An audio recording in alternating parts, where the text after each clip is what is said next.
Cobra Kai is back where it belongs. Back on top. But the real story's only just begun. Cobra Kai never dies. Do I want to know what that's for? Training, Rocky IV style. Gonna chop down a tree, carry it to the snow. Now, what could possibly go wrong? One thing to be the best in town, it's another to be the best in the world. Just means I'm gonna have to beat Robbie again.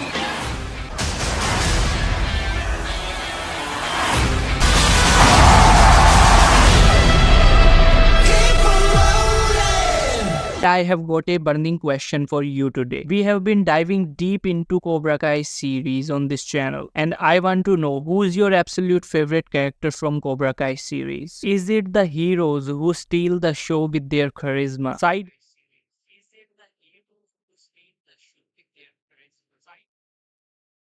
Oh wow, that was funny. The trailer went into commentary, so welcome everyone to Toon Talk 2.0.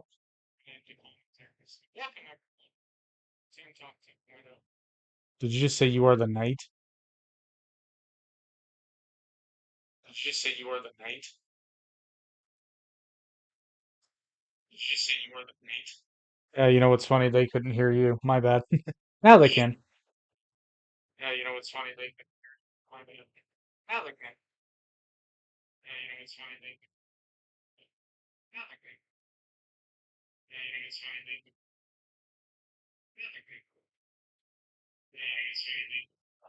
No,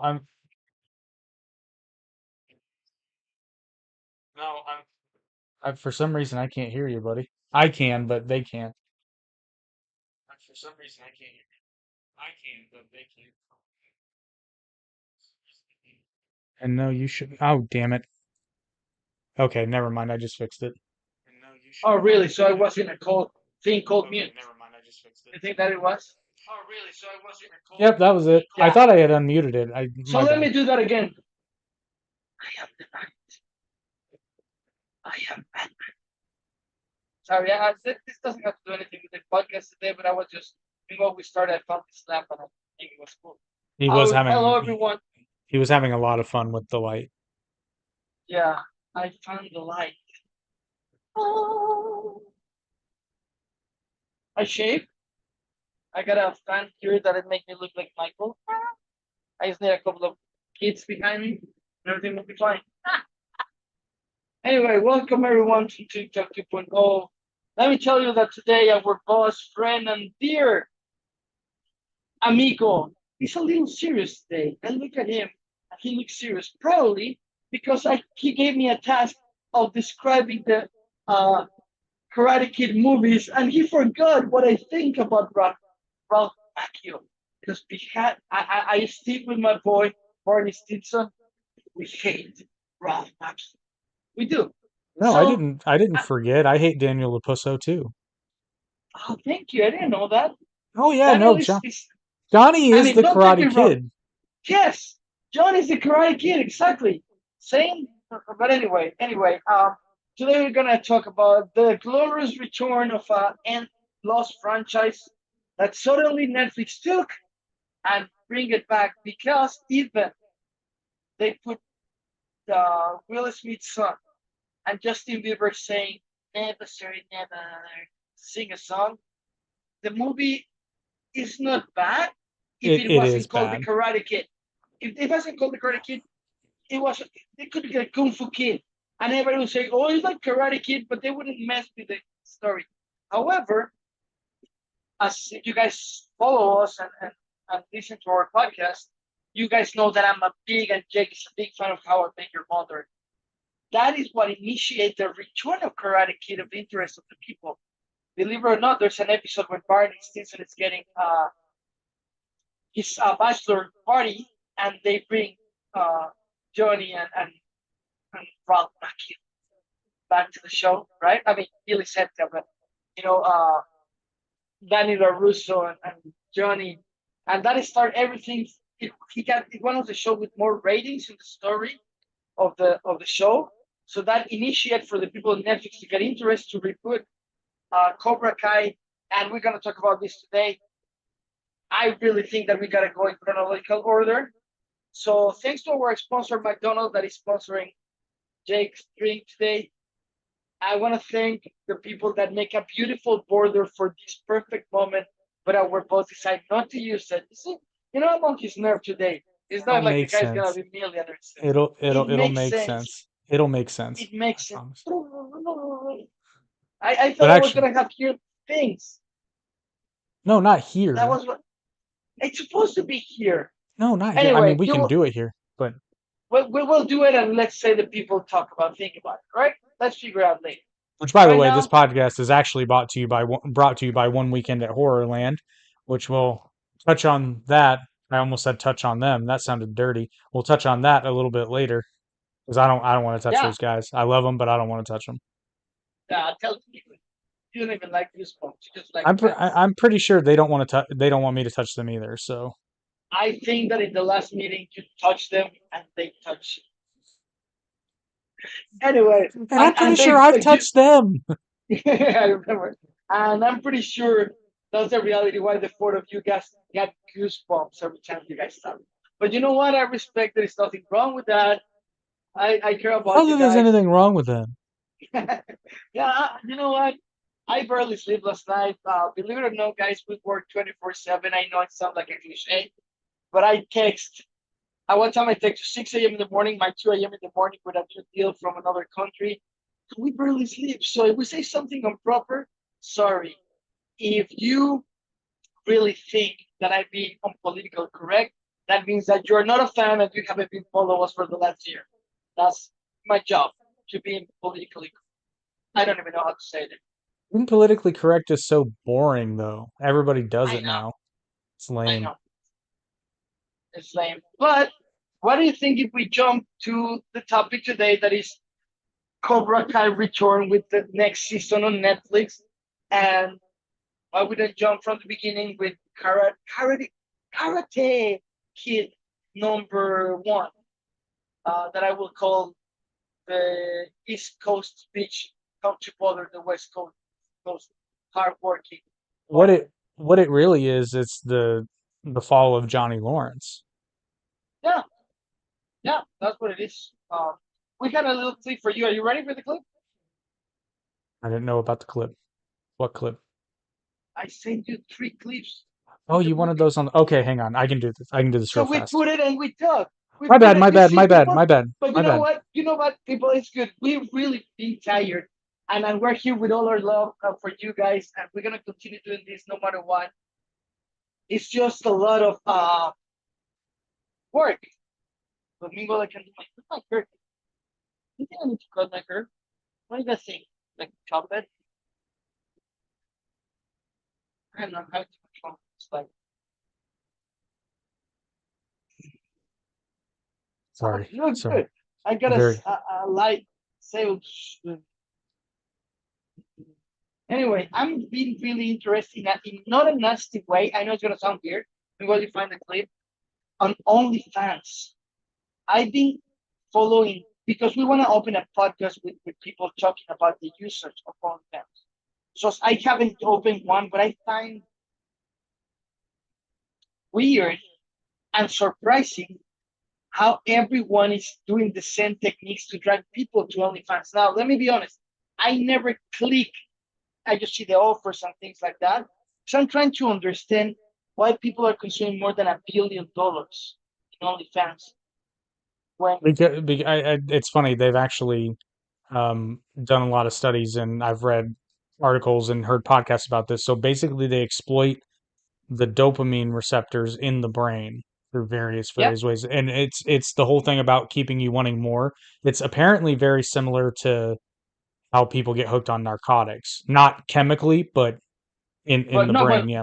the dopamine is a chemical that goes to your brain, Oh yeah, that's your fair. front cortex. So yeah, and I found amazing how I've been I've been looking to a couple of users, right, and a couple of people that offer their services, and they say I'm urgent for collaborators. Click here and help me. And I can't even believe how many people are gonna think I'm actually gonna care about them. And you know what I really found that I was reading an article that depending on your location, the promotion says the state that you are. Oh, yeah, That's yeah. totally misleading. Yeah, I just discovered that. But anyway, let's go back to the karate. Are we ready? So I'm gonna go ahead and show you guys One Weekend at Horrorland while I get this prepped up, and then we'll get back to the Karate Kid. Hey there, All right, Goosebumps baby. fans. Are you ready for the Yeah, ultimate goosebumps. Let's horror-filled go. adventure? Well, listen up, because I got some exciting news for you. As a cover artist for the Goosebumps franchise, I've seen firsthand how this amazing series has captured the hearts of readers for years. And now it's time to bring our spooky world to life like never before. Introducing One Weekend at Horrorland, the biggest Goosebumps convention. But here's the catch. We need your help to make it happen. That's right. We're calling on all you diehard Goosebumps fans to join us on our Kickstarter campaign and help donate towards this incredible event. With your donations, we'll transform One Weekend at Horrorland into a rising celebration of all things Goosebumps. You'll have a chance to meet some of your favorite authors and artists, thrilling interactive experiences, and even get your hands on some limited edition Goosebumps merchandise. Trust me, it's going to be epic. Don't miss out on this exciting opportunity to become a part of the Goosebumps family. So head over to our Kickstarter page and let's make One Weekend at Horrorland a reality. Save the date and let's make this convention a sleeves-turning success. Thanks.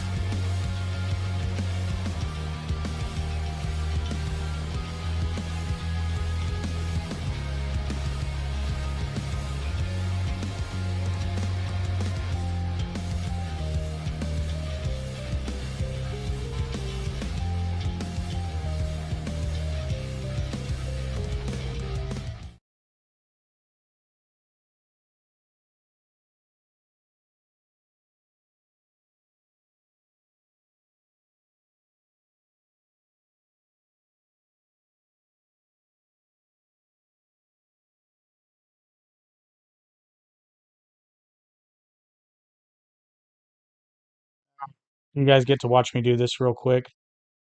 Sorry, not sorry.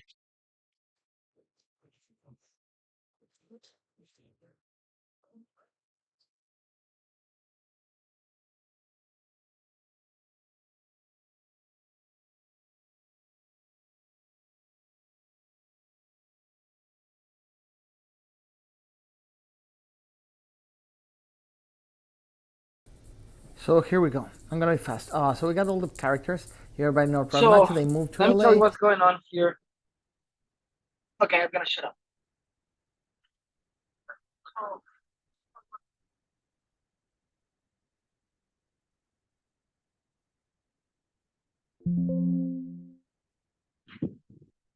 For a second, we got it on. Hey there, I think what's Goosebumps gonna be fans. easier than Are you this, ready for but the ultimate? it's all good. It's all good. And then we have the commercial of Goosebumps again. So What a day. Some technical here we go. problems. I'm gonna be What a day. Some technical problems. So let's call this Karate Kid the cultural appropriation. So it's exactly like the first one, but instead of messing with Johnny, they Cultural appropriation. It's exactly like the first one, but instead of messing with John. And that was number 2. Hold on. so let's call these. Hey there, That was number Goosebumps fans. Are you ready? Oh, did you use the F word? My dear God. But the good thing is that we still have. Hey there, Goosebumps fans. Are you ready for the ultimate horror-filled adventure? Well, listen up, because I got some exciting news for you. As a cover artist for the Goosebumps franchise. Let's keep going. This is a live show. Hey there, Goosebumps fans. So Are finally, you ready for the... my favorite one for sure? This one we see as Danny LaRusso as the kind of. And Jake is having a lot of fun with our thing. That's number 3. And Jake is having a lot of fun. And I'll be honest, I'm looking what he's doing, and it's crazy what he's doing here. Okay. I think we're ready. Okay, so here we go. Welcome to Student Talk 2.0 version Oh no, we've 4. already started. Now we just need to show them. I know. Let's just go to the. I was good at that. We're gonna show you a little intro of everything that we're gonna talk. So let's talk about Karate Kid, the first part. Hit it. Karate Kid Uno. So here we go. I'm gonna be fast. So we got all the characters here by North Macho. They moved to LA. They met Matt Morita, he says Moras, and then Johnny, that is the hero of the movie. That is the guy that has been training with all his buddies. Then he's been and Moras go to the Halloween party. He get his ass kicked, and then he go and look for a father figure in Pat Morita, and go and mess and say you don't mess with the kid, and they will defeat you in the championship. They decide not to bother the kid, and then Pan Morita, using a stupid techniques, showed him how to become a fighter in less than 3 seconds, and realized that he was a war hero. Hello to the war heroes. Then he steals the girl. He goes and starts kicking ass with just what he learned, cleaning fences. Then they cheat on him. Then he got injured. Then he cured him with a magical thing nobody knows. And then a kid beat Johnny, that he was the real hero of the movie, with an illegal kick and destroyed his life. Yes. And then a kid beat Johnny, that he was the real hero of the movie, with an illegal kick and destroyed his life. Yes.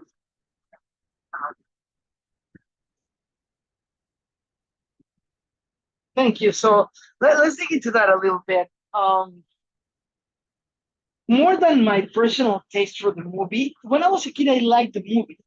As I grew up, my whole perception changed. Why? Because nobody sees the version of Johnny. Johnny, he worked really hard. He comes to a house that the mother married somebody for money. He's not having a good life. His only resources, the only karate school, only, that is Cobra Kai. And he merged and he makes that his family, and he adores the sport. Now he's dating somebody, and this kid, skinny kid from New Jersey, comes and just, I mean, it's a dork. Stop hitting the soccer ball to get her attention. And now, let's be honest, what's the name of her name? Allie. Alice Elizabeth Shue. Ali. Oh my God.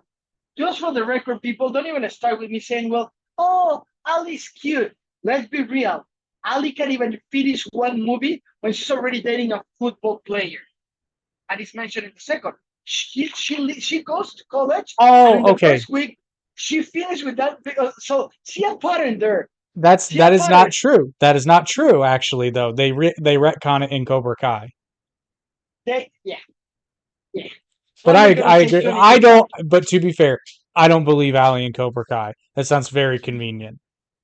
Yeah, and who's gonna complain about 25 years ago?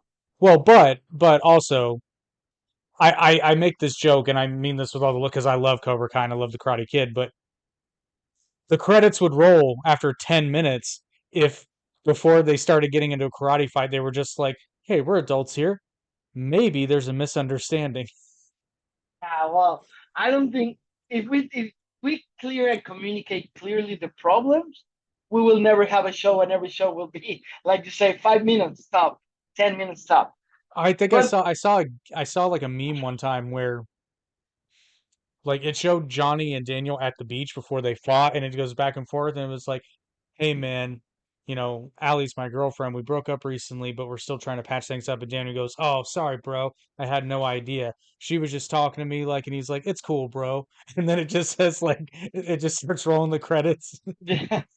And we can go with that with every movie on every TV show. Imagine that actually Cersei talked to his brother and said, we need to stop having sex. This is going to be bad for Game of Thrones, right? And problem solved, dude. Like seriously, yeah. But everything is like that. Well, I forget though. I think Game of Thrones might be an exception though, because Robert Baratheon dies in an accident, correct? He falls off a horse. The first Robert? No, he's hit by in a hunt case. But Robert Baratheon is already a jerk with the wife. Well, I know, but what I'm saying though is Joffrey would still have been king. Now, granted, it wouldn't have. Well, yeah, he was next in line for the throne. Oh yeah, he was next in line. Yeah, but when you grow up with a dad that is not your dad, and a mother that resents the dad because he's having sex with the brother, that creates Joffrey, not born. It's the environment that he was in. At what point are you talking about Cersei and Jaime being like, we should not do this? Yeah, like But Leia and when? Luke. Like way before, like way Okay, before way the show. before. Okay, then yes, you don't Yeah, have yeah, Game of before it Thrones. happened, yeah. Or any conflict, just tell me the movie and everything could be solved in a good decision. But that's what conflicts are for. Yeah. Like, let's go hypothetical. If I'm Titanic. your okay, Titanic. I was gonna go to a different route, but go ahead, Titanic. Well, no, I'm asking. Titanic is. You're gonna make me mad, right? You can't make me mad. First Well, of no. all, if somebody, So here's the conspiracy theory, though, is that at least in the movie, obviously this doesn't reflect for real life, but in the movie, the guys that are watching for icebergs are distracted by Jack and Rose gallivanting down below. And if they hadn't been distracted by those annoying children, they may have been yeah, looking I out didn't for know that. ice. Well, yeah, I I mean, just didn't know watch the that. movie. I mean, yeah, I never put that together, but yes, let's talk a hypothetical so people don't think that we're obsessed with the same topics. Let's assume that you are dating somebody, right? And you used to date this woman. You separate, and then she comes tell you that she's different, and you know her flaws, right? And I'm talking about you, and you know her flaws. Because stay with me, stay with me. And then you give her a chance, and you are clearly say, hypothetically, hey, do you want to be in an open relationship so we don't hurt each other? And she says, no, Jake, I just want you for myself. What And then she movie go are and you cheat on you. watching? No, I'm not. I'm just talking generally. The Okay, thing okay. is, if two people, not you and me, if two people can't even really be honest to each other and solve a conflict, how the fuck respect that Game of Thrones, Karate Kid, Because conflict is what creates the drama, and drama is what creates interest. So, yeah, I mean, Karate Kid could be solved with a simple conversation and a simple talk, To or be to be fair, Karate Kid could be solved by polyamory. or Ali being a little respectful that they just broke 3 days ago. This is Just true. wait a 2 weeks. That's the better solution. Just wait 3 days. But to be fair, it's not like okay, and I can't believe I'm coming to Daniel's defense here, but it's not like they were making out and dry humping on the beach. Like they were No, hanging dude, out. but these kids are 18, 17, 18 years old. Yeah. He's heartbroken. He comes there to try to solve it. Johnny's tried to solve it with Ali. And what happened? She goes there and she's already flirting with the new guy. And whatever. I'm talking about the first one. Then we can accept the changes. What happened at the end of the first one? The same pattern. Ali fights with the guy, doesn't like commitment. He goes with the new hero. So who's the problem in that fucking movie? Oh, it's Allie.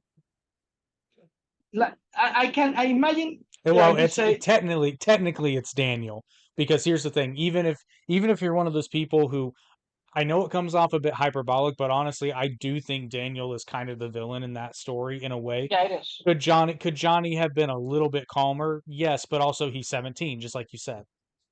But there's other thing that people are not that we can see it nowadays. Johnny is dressed with his friends in the Halloween party.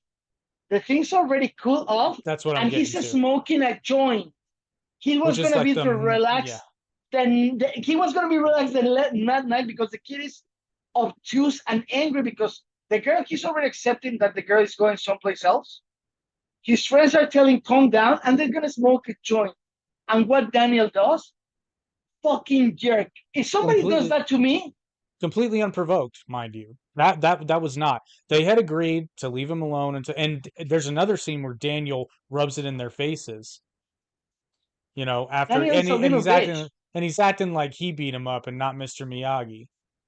And we're gonna go there when we get to the number 3. But the reality is that Daniel is a kid without a future, a kid without a parental support. The mother he left everything behind. He doesn't have roots.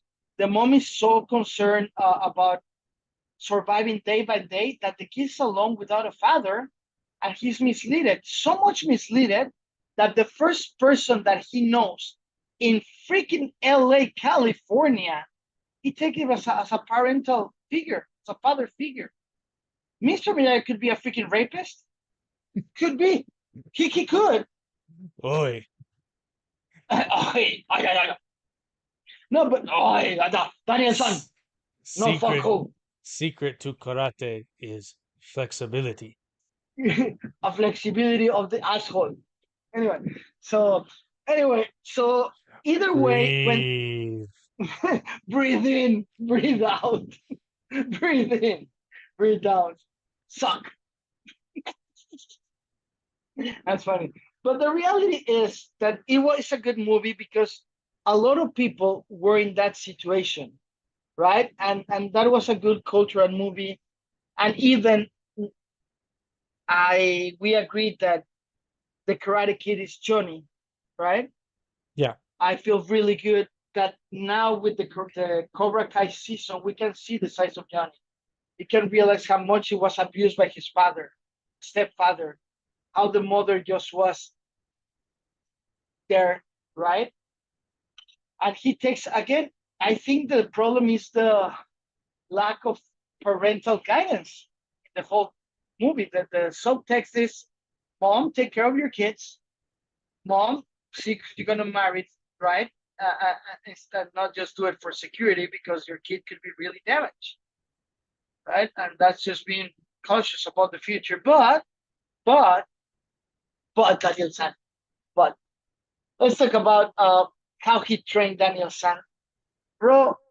He's like, come on, man. If I follow that technique of using normal daily job, that will mean that the karate will be mastered by every Mexican. Lawn, No. cut the grass, clean the car. Dude, every Mexican will No, be because fucking because Bruce Lee. no, I'm gonna push back on that because no, he has him do it in a specific way to learn the muscle memory of the blocks. Now, is it Have you ever have an arm wrestle with a Mexican that works in construction? Those I'd guys are lose. solid. Go wait. So imagine that guy pushing the lawn machine. Not electrical, bro. They don't have money for electrical. All day. All right, stay with me. Then you go with the guy and go like, you tell him, strong, strong, push. Like he hits you like that in the chest. You're done, dude. He just I'm not. kills him. What I'm saying is like paint, bullshit. Well, Bullshit. yes, of course it's bullshit. Thank you.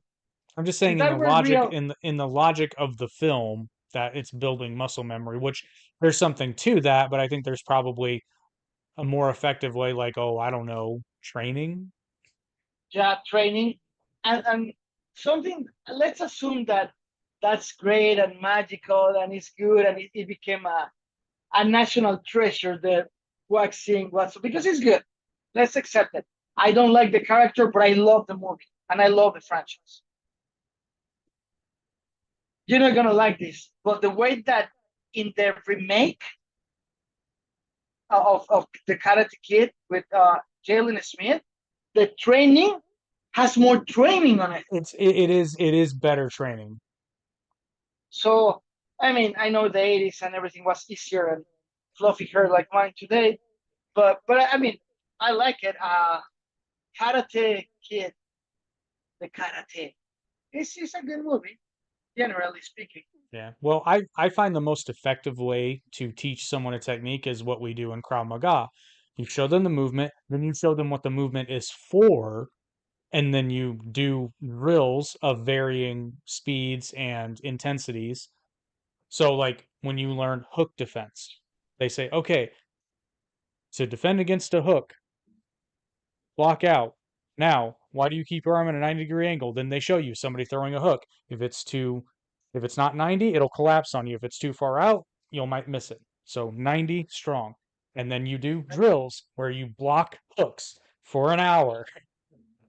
I I got the best defense against your Krav Maga thing. A machine gun? No. Like keep them, bro. I got the best defense. If I get into a fight, physical fight with you, I got the best defense ever. I just don't have to go to Indiana ever. Come on, hit me on Zoom. Come on. So Hit this beauty. so you agree with Mr. Miyagi, no be there. No, be there. Da. Daniel San, bend over. All right. Flexibility. That is the one thing I see a lot, and this isn't just Krav Maga. This is basically every martial art I've ever trained in.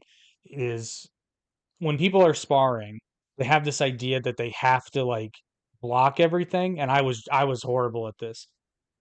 And then it's one of those things where you think it in your head, and then it clicks for you physically. Is I was like trying to block everything, and I was just like, wait a minute, he's too far away from me. He could throw punches at me all day long, and they won't land because I'm too far away. So I'm literally just standing there, and he's throwing punches, and I'm like moving back a little bit, moving to the side a little bit. It's fun when that happens. You know, I'm not gonna mention the guy, but I used to know a guy that he do these situations for YouTube.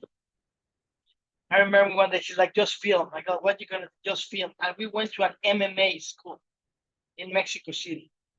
And the guy I'm talking about is like 6'1", tattoo like Mike Tyson here, full tattoo from the neck to the hands. The guy looks scary, right? And he opened the door, say, who's the best fucking fighter here? Like that loud in the class. And the guy, the sensei, teacher, whatever, open up everyone, say, it's me, why? Like, hey man, somebody's bothering me and I was need help. Bro, it was so funny that everybody started laughing, even the guy. But it was like I need some help, bro. Just somebody's bothered by in the corner. And it was so funny, and I filmed it. And they for a reason of the school, they didn't let us post it. I'm talking about 15 years ago. But it was really funny. He used to do these situations so often. It was funny. It was funny. That's So that hilarious. That's a good one. That's good. But now the end of Karate Kid #1. And so I get it, okay, the emotion. and also You're gonna say it. Daniel didn't qualify for the tournament. He didn't qualify, and he won with an illegal kick to the face. Yeah, because he didn't qualify. Imagine that. There's a reason you have belt ranks for competition, guys. Because Daniel didn't even know the rules. Well, let's be honest with you. What is the name? Daniel-san. Miyagi. Miyagi gave him the black belt just because he steals the black belt. He stole it, yeah. So that's a little disrespectful for the karate culture, if you will. And again, my point. So what is the subtext that we're sending there? No matter how much you work hard, which one? But no matter if you work really hard, if a stupid kid with a little empathy comes, they will take the place in the company, in the street, in the relationship. I really don't think that Miyagi's a good parent figure because the guy's traumatized by the death of his wife and his son. In some ways he is, in some ways he is, in some ways he, nobody's perfect, right? But yeah, that was a little. But then I'm gonna go to this point when we hit the video #2. But I apologize, people, if you need to put the volume a little higher when the video comes in, and then you can go back to a normal volume with us. I don't like the couple Miyagi, Danny Lapuso. I don't find respect into that, right? I'm not saying that the Cobra Kai is good either, right? But they're supposed to be guiding the kids. You know what I mean? And at least Daniel is brought to task on some of his less admirable qualities in Cobra Kai. Yeah, no. Yeah, I'm talking about the first one. Cobra Kai fixed every mistake. Why? Because now it's been many years. It's a different society and it's a different situation. And we're dressed like that. Comments? Yeah, Justin.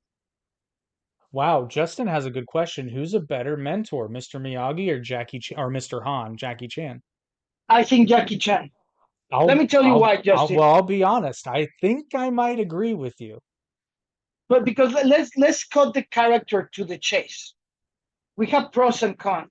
Mr. Miyagi, he never recovered from the death of his wife and his son. That it was extremely dramatic. Now he comes from the war, and stays in his little town, in his little world. However, Jackie Chan, he's working to the situation to the point that every year he creates and dismantle, so he continues creating life. That's the iconography of the card is hope. I destroy it like life took it away, but I don't give up and rebuild. And Miyagi, right? She shows that in the second part with the bone size. Remember? However, to answer your question directly, Justin, I think that Jackie Chan is what Well, Master Han. and not only that, if you compare those two scenes, and I'm saying this as someone who does not like the Jaden Smith Karate Kid movie, but if you compare the two scenes where Mr. Han has his breakdown and Mr. Miyagi has his breakdown, the Mr. Han scene is just a better scene, period. And Pat Morita was a really, really good actor, but Yes. Jackie Chan has been doing more movies than Wayne Johnson and the little black median. What is his name? That is in everything. Oh, I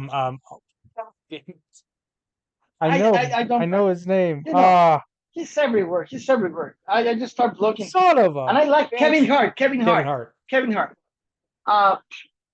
Probably because what I just said, never gonna be in the mainstream again. But Jackie Chan is impressive. I don't know if you guys seen the memes that says the actor with their stunt artist, and they're hugging Hugh Jackman and whatever the name is, Ryan Reynolds, and then Jackie Chan by himself, right? It's really... Did you see what's the movie he did? It was probably not in Chinese cinema because Jackie Chan's in a ton of movies that we've never seen. They were just in China. He did one, I think it was called The Foreigner, where Oh yeah, I don't know. Where I mean, the one that he injured his back, right? That's a foreigner. no, I don't think so. This one wasn't an action. I mean, it was more of like a thriller. Oh, okay. The guy's daughter, I think he's in England. I can't remember if he's in England or the United States, but it's one of the two. And his daughter ends up getting killed. And because I can't remember now, was he ex-con or not ex-con, I'm sorry, ex-military or ex like espionage. But anyway, he goes on a killing spree. And it's a wild ride. It's a very good movie. Oh, so you mean Jackie Chan dressed like Liam Neeson? I mean, it is basically Taken, except his daughter is already dead. So let me tell you that the skills of Jackie Chan in the scene when he's crying, he probably saved the movie with that scene. Yeah, and I was right. It is called The Foreigner. I'm going to read you a synopsis real quick. Please. No, please. Oh wow. Okay. I'm gonna butcher this name. Yes. Ngoc Min Quan, a widower and Vietnam War veteran, runs a Chinese restaurant in London. His only daughter, Fawn, is killed in a terrorist bombing in Knightsbridge, and an IRA splinter group dubbing itself the Authentic IRA claims responsibility. Quan visits Scotland Yard daily for information. When Commander Bromley tells him he is hindering the investigation, Quan travels to Belfast to meet Deputy First Minister of Northern Ireland and Sinn Féin political advisor Liam Hennessy, a former provisional IRA leader who claims to have renounced violence, leaving the restaurant to his friend and partner Lam. And then it goes through and basically he finds out who's responsible for killing his daughter and exacts his vengeance. What is the name of the guy? Knock Me Up, Quan? NGOC. So yeah, knock. Yeah, I was just making a joke. Like that's what everyone in that family got a lot of pregnancies. What's your name? Knock Me Up, Quan. Knock Me, Quan. Anyway, so but yes, that's a movie that probably he's amazing in The Foreigner. He's a good actor. He's a good actor. So to answer your question, Justin, now Miyagi is not that I dislike him. The character, again, I like Pat Morita, right? The character has depth because he made it. Pat Morita made the depth for the actor.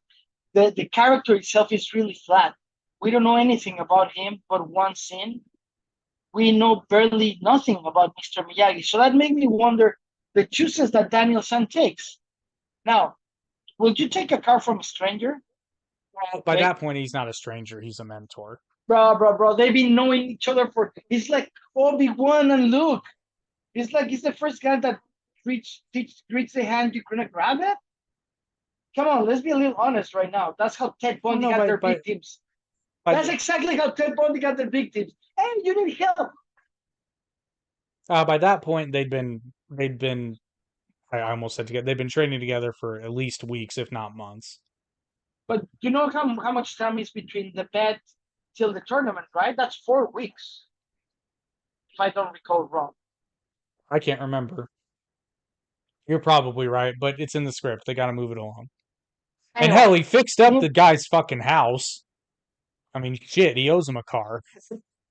I mean, let's be honest. Mr. Miyagi teaches the way of the internship in America.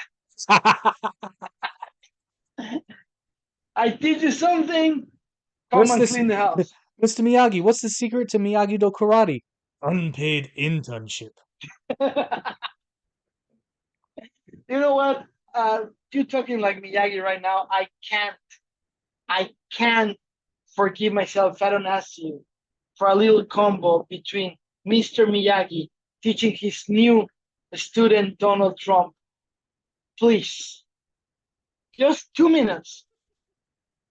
Just 2 minutes. And I'm gonna put the situation for you. Oh, okay. Donald Give me Trump is the in situation. Gotcha. Okay. Donald Trump is already there. He called Miyagi. Miyagi doesn't like to be interrupted. Remember this. And Donald Trump is trying to explain him why, if he has workers, need to clean the floor. Go. Trump-san, why you no sand the floor? Well, Mr. Miyagi, I know you said to do it myself, but I gotta be honest with you. Ever since I went golfing the other day, I've had a little bit of trouble. I've had some trouble getting down on my knees. It's not really something I do.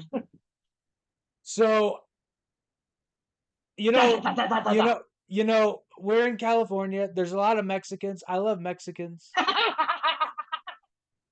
And I thought to myself, why do I need to do this? I can hire some Mexicans. They get a job. They get some money. Your floor gets sanded. It's a win-win for everybody. I learn my karate. I win the All Valley Under 18 tournament, which I've won 9 times. I've won it 9 times. Donald-san, no. Donald-san, sand floor. They're like, I don't know. That's funny, man. That was really funny. Donald-san. Well, if you want, we could build a wall. Oh, imagine. That's what Donald Trump will do. He will open a school for Mexicans ruled by Miyagi, and they will teach how to block, making blocks in the wall. You know, Johnny, I gotta tell you, I was over at Daniel Lapusso's house, and he had some kids working for him. I thought there was a little Mexican kid there. I could have been wrong. I thought he was just there to, clean the place. I thought he was hired help. Turns out Daniel was teaching him that Miyagi-Do karate. I took one look at him. I said, "Hey, son, what's your name?" He said, "My name's Miguel." And I said, "Miguel, you've got talent. Are you kid. legal? You got talent, Miguel, kid. are you legal? As long as you're here legally, I know a guy that can teach you the best karate in the entire valley. His name's Johnny Lawrence." Miyagi, we have another intern. His name's Johnny Lawrence. Johnny Lawrence. Two-time All Valley champion. And great hair. The Johnny hair is fantastic. Anyway, so that's Karate Kid for you people. Thank you, Donald, and thank you, Mr. Miyagi, for that beautiful closure. We have a little video summarizing. You know how hard it is to summarize the whole movie in 1 minute and 50 seconds? I hope you enjoy it. Are you ready? Then we get Chosen, who Chosen is just a wonderful character. Chosen in the second one. Please just play the video, and then I'm gonna go to that, bro, because this one is the toughest for me. The one is but the second is, for God's sake. So let's call this Karate Kid the cultural appropriation. So it's exactly like the first one, but instead of messing with Johnny, like this guy, he's all bravado, but mommy let him, so he goes to Japan to see how Mr. Miyagi, he was doing the same thing, stealing other people's girl. Years pass, and then we find a new boy that is being grown in a culture of karate and everything, and then he comes the hero, big Danny LaRusso, blah blah blah. He's still the girl. He proves himself. He does everything to cultural appropriation, the Japan technique. Sato, that is the he's not a bad guy, but he's not a good guy either. He's just want to make business for himself, his family. His nephew's a spoiled brat that is an arrogant prick at the end. As always, Danny LaRusso, he's brave. He saved everyone. It's not as good as the first one, but seriously, hashtag cultural appropriation, Danny. You couldn't leave Johnny alone. Now you gotta mess with our homie in Japan against his people doing his shit.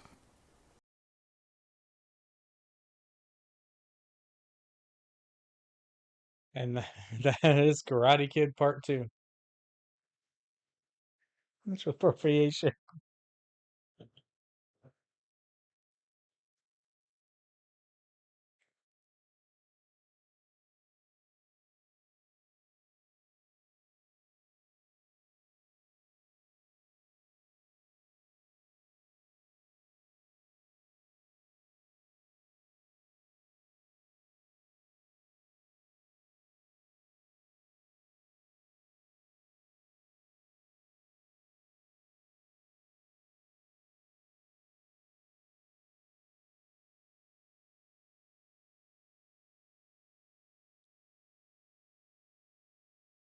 Well, no. Yukie was not somebody else's girl.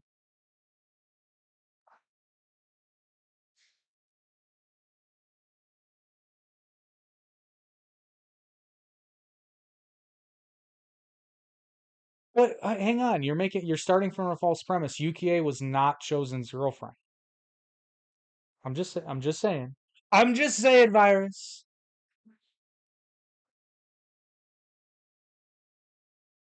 Listen, I know what you're thinking. All I'm saying is that since Yukie wasn't Chosen's girlfriend, Daniel had every right to go in there and grab her. Oh.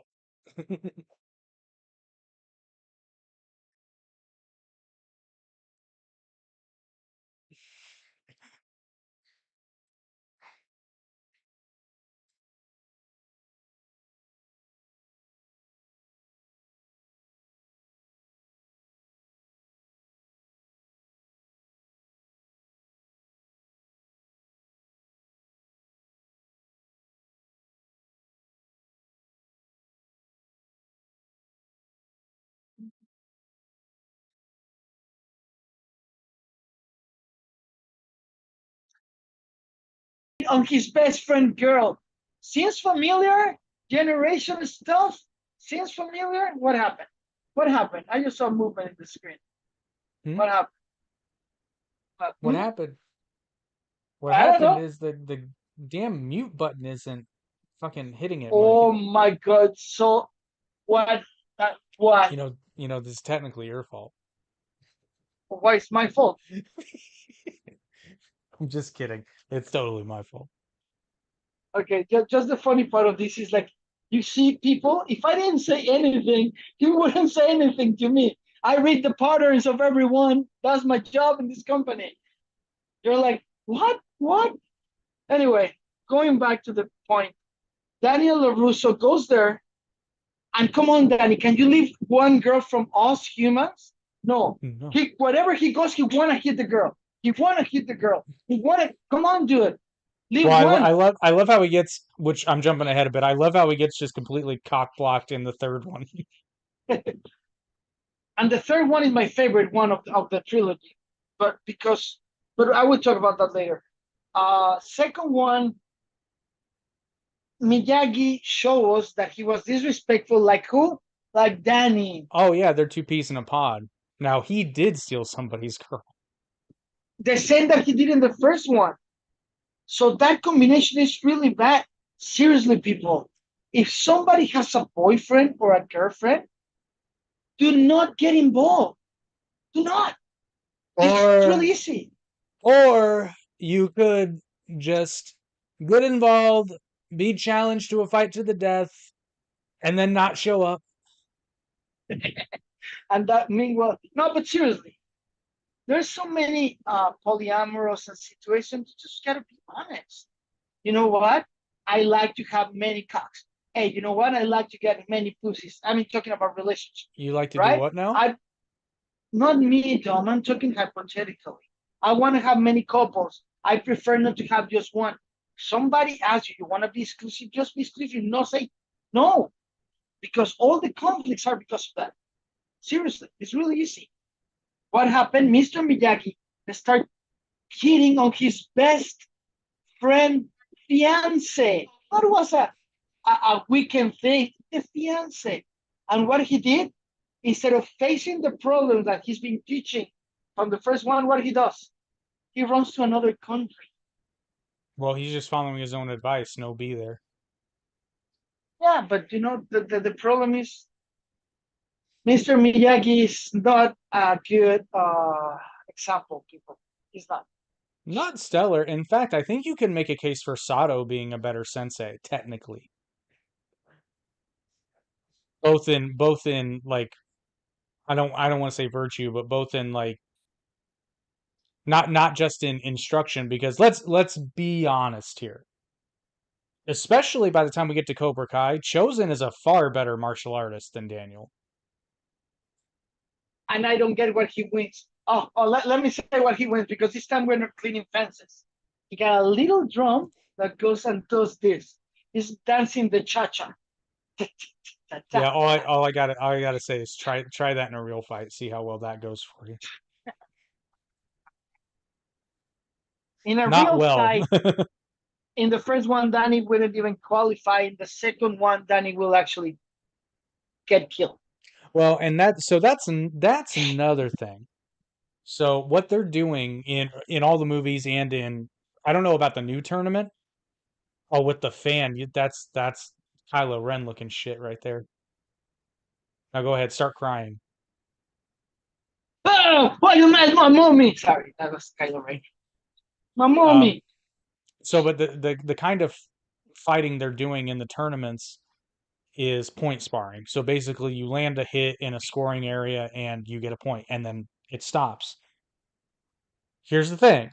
When I was doing Taekwondo, we did Olympic sparring where you didn't stop for the 2-minute round. So sometimes you would take a hit, but you'd get 2 or 3 out of it. Or, like, honestly, if most fighters will take a body shot if they can get a knockout blow. Yeah. They'll do it. However, in point sparring, you can lose without ever being dealt any actual damage. Yeah, that sucks. Now, I get it. In a way, it's safer, but it is a contact sport.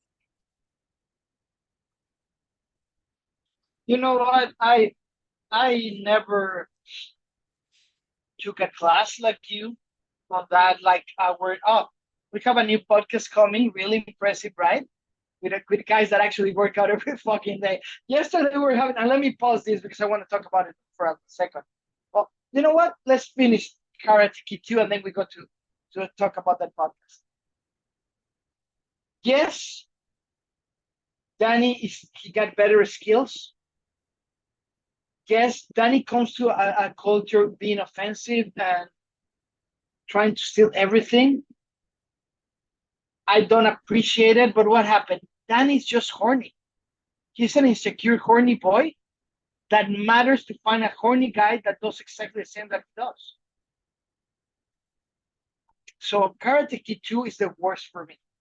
From the original really? trilogy. I really like it. I really like Karate Kid 2. I mean, the first one's a better movie, but I gotta tell you, I like Karate Kid 2. It's probably my favorite one. And plus, you got Gloria Love in there, man. It's quintessential 80s, bro. No, bro. To be honest with you, number 3 is my favorite. Then number 1 and number 2. What? Number 3 is a piece of hot garbage. The only thing worse than Let number me tell 3... you why. Because at that point, I was already writing, and I'm really deep into the characters. And if you allow me, without any fucked ups, without putting mute, you can show the third video so we can go more. Okay. Let's see if we can do this people, right this time. Be patient with this because my partner here forgets that we are in audio in other So finally, stations. So my all favorite those one for sure. This one we see as Danny LaRusso as the kind of creep he is. We see a plot of betray, who puts the money, and Mr. Danny, after he been held by Miyagi, he's been supported by Miyagi, he shows how spoiled Brad is, he find a new girl, he totally forgot about the Japanese girl, he totally forgot about the blonde girl, now we got a red hair, and we see this plot to get control of the Cobra Kai by the investor Silver. Man, that it was good. Danny again using the Japanese culture to impress the American girl.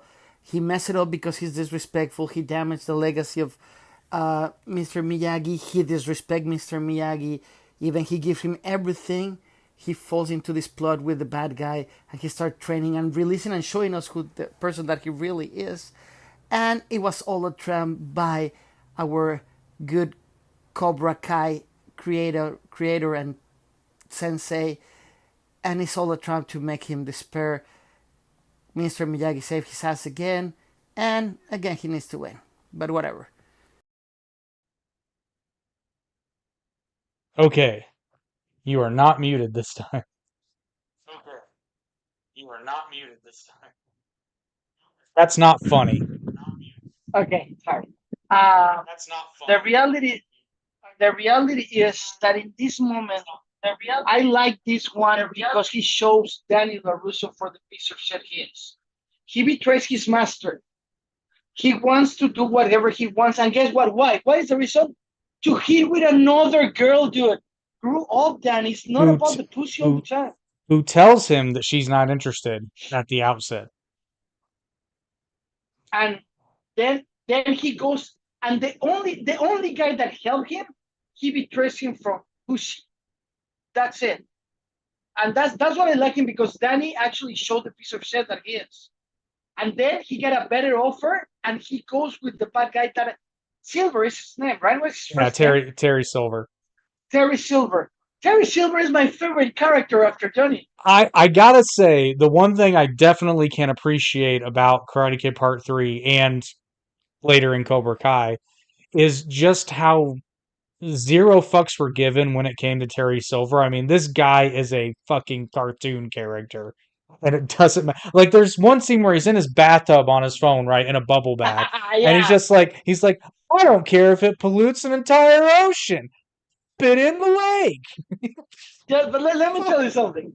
If Danny, what's his name? Silver? Danny Silver? Terry Silver. Terry Silver exists and he runs for president today, he will win.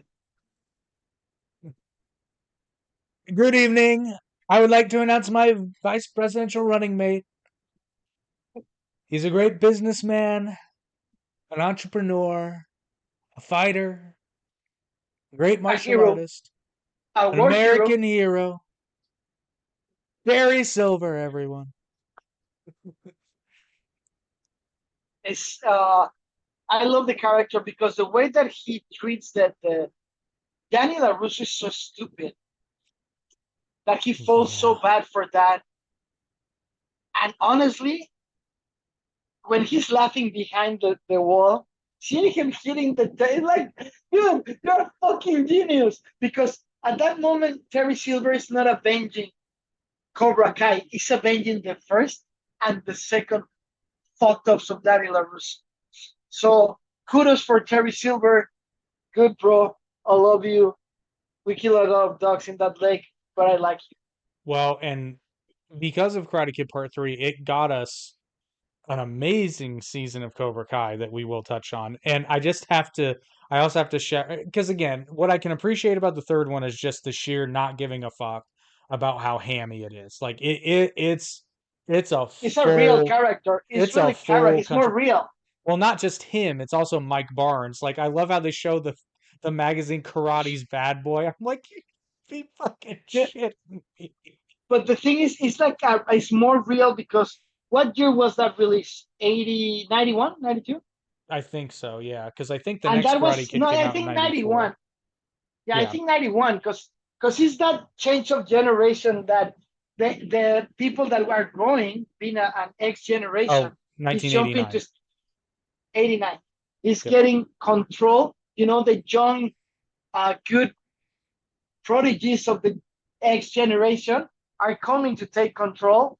And I think the way that is written is my favorite one. Now, there's a joke that is fantastic. When Daniel's son gonna tell him, Mr. Miyagi, you need to show me how to swim. And Mr. Miyagi goes inside and grabs the broom and he goes like, you swim, like, remember? And tell you how to swim. That joke is fantastic, dude. And Daniel's son is so arrogant in that moment that, I mean, he's showing his true colors. And that's what I like about the movie.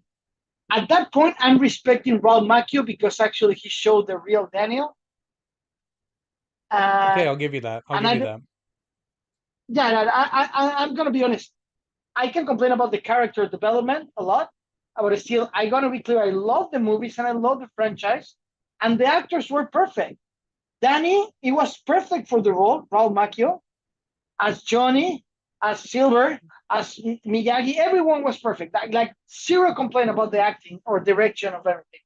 Let me tell you, I forgot about the first one. I got a friend that he was one of the posse of Johnny posse. Oh yeah. Yeah, I met him. I'm not allowed to say his name, but I met him, and he's a musician. He's an amazing musician. We record a song together for fun, right? I invited to his house. I met his wife. We were having dinner, and then we jumped to the studio and record a song just like that. Amazing musician. And he was telling me, but this is when Cobra Kai first season released, before COVID, right? And he told me, you wouldn't believe this, because Cobra Kai is coming out. I'm starting getting royalties again. In a point, I received thousands of dollars before. Then I received sometimes checks of 20 cents. But now he showed me after the first season, I'm like, holy shit, dude. Just because he was one of the posses, not the main ones. He was like there, his face is there, and it was pretty cool. He was even giving interviews. I'm gonna try to call him to see if he can be in the show with us. So I told him. Yeah, that would be amazing. Yeah, so but the number 3 for me is my favorite for the character development. And everybody knows that I'm like chaotic evil. If it's gonna be a little thing, chaos, right? I'm gonna enjoy it more than a simple argument, right? That he's good, he's bad. I like the little trap and how Danny needs to apologize. And now Danny will be a little smarter. He can go and buy another bonsai in Whole Foods instead of putting himself at risk. It will be really easy. Seriously, Danny, come on. You live in America, dude. Come on. Yeah, somebody will sell one to you. Before, just gonna make a little note. It was a Karate Kid 4, but with we don't Miyagi talk about training. I'm just gonna say it for respect. Miyagi's training a woman, not because she's a woman, because it's a really bad movie. It's a really low budget movie. However, it created the career for this actress that then she became Elektra. Yep. Right? And now she's gonna be. No, Yeah. that's not this. No, Hillary Swank. It's not. That's not Jennifer Garner. I thought it was Jennifer Garner. I don't remember. I said one. Well, Jennifer Hank, she became the $1 million baby. No? That's Hillary Swank. So who the fuck is in the movie? Which movie? Karate Kid 4. That's Hillary Swank. That's what I'm saying. She became the $1 million. Oh yeah, she became $1 million. Yeah. And went on to star in one of my favorite movies of all time, Freedom Writers. I didn't know that it was one of your favorite movies. Great movie. I thought that was Deep. I think it was Deep Throat number 7. Wait, there's a number 7? Come on, dude. Come on. It's everywhere. What the fuck am I doing? You didn't tell me there was a 7th one. It's funny because the number 7 is a poker tournament, and they go all in. Sorry, that joke. So we just make that comment before we jump into the main course of this show that we have the prelude. I just want to let you guys know that they're starting recording today. We have a new podcast that is going to be open to something that I really appreciate you, Jake, for doing this. Our first podcast in Spanish with subtitles in English. And takes guts to do this. And take guts, the name of the podcast is The Method. And we're going to have 2 especially trainers that does animal, how they call it? Animal float. Fuck, man. I was looking to animal flow stuff after the meeting yesterday. Dude, remember the movie, oh, come on, Mr. Glass? You mean God damn it, the middle one. No, yeah, the second one is the Split. Split. The Yes, character yes. from Split. In the third one, in Mr. Glass, he runs like that. Actually, that's animal flow in the toppest level. Fuck, man, I was looking at a guy doing that, and yesterday in the meeting, Buck is the one of the hosts, and the other host is Ellie. And Buck is doing this, bro. And we're in a meeting, guys. And Buck goes, "Yeah, oh, this is gonna be great." What the fuck with his bicep? Yeah, he's like, which way is the gym? Relaxed, like, like, Buck's like, he's 47 years old. He got the body of a what, 24? He doesn't look like, well, maybe not 24, but certainly no more than 30s. Yeah, no. And his fucking abs. He's like, oh, I can do this. I got shut. Come around, dude. Come around. Don't do this. But it's a good thing for the Reddit media. We're gonna have here. They're recording today. They wrote me, say, man, we're recording today. They're really excited. Well, but they're doing a series as well. Yeah, it's our first time in the Reddit media. I'm Force and Corp doing, in this brotherhood, doing a vlog. I have vlog. Yeah, well, I am very good at creating more work for myself, but I'm listening to the concept and I'm like, you guys, like, you should definitely do a podcast, but you guys need a series. Yeah, we're gonna be doing a series of probably one podcast a month with guests, right? But it's really sad. It's called The Method. Today we were working in designs and everything, and it's really excited. It's really excited. So welcome to Buck and Ellie. Buck and Ellie. That's a thing. Buck and Ellie. Buck and Ellie is fucking awesome. Actually, I think The Method by Buck and Ellie sounds fucking awesome. Yeah. Well, and in other podcast news, Justin's Starfleet uniform arrived and it has been shipped to him. Ooh. Would you shut up? Hang on. I'm gonna give my dog water. She's okay. I hear hot. you. Let me talk about something Milwaukee goes. Justin, I know that you're listening to us, and I'm seeing the comments here. Bro, I don't know if you get the chance to ever see our podcast when we have invited the Oracle, Alexander Sakal. You guys could be twins. After you do that baldy move, you guys look, what the hell, bro? You look alike. It's kind of scary because you both are my friends and you guys are two different countries, two different generation, two different everything, and you guys look alike. When you shave, it's like, dude, it's funny. So I will make it there here that we have probably in the next week, we can invite you, Justin, and we can invite Alexander so that you can just meet. And I want one in the right, one in the left, so you guys talk. Because it will be Let's see what happens. It's like a mirror thing. Yeah. Now I wanna before we continue, please, people, we're getting close to the Goosebumps date. The numbers are going up step by step. We're taking other measures. We're not giving up, but we need your help. It's really easy, guys. Just donate a buck, right? We're 8 billion people in the fucking country. $1 and one share is gonna make a difference for a lot of people. Not to us. You guys know, and if you guys follow us, you know that we make our money from other parts. This is just to make all the fans happy. So please share a buck, because everyone involved are really excited to do it, and it's in your hands. So just go to our Kickstarter, Goosebumps. If you're a fan of Goosebumps, the right people already confirmed as guests. The roster for the guests is magnificent. And if these people are believing, I dare you not to believe, because these people are believing in us. So just go there. They have people that don't do conventions. Yeah. I'm asking for $1, right? And one share. That's the only thing I'm asking. $1 and one share. And I promise you, right, that you're going to be part of something new. Right? So I just wanted to share that with you. And if not, get the fuck out of here. We don't need you. We all need you. Sorry, I couldn't help. You know, it's not nice. It's hard for me to be nice. Fuck them. It's like, yeah, fuck them. No, but seriously, people do that. And if you really want to, you can donate more.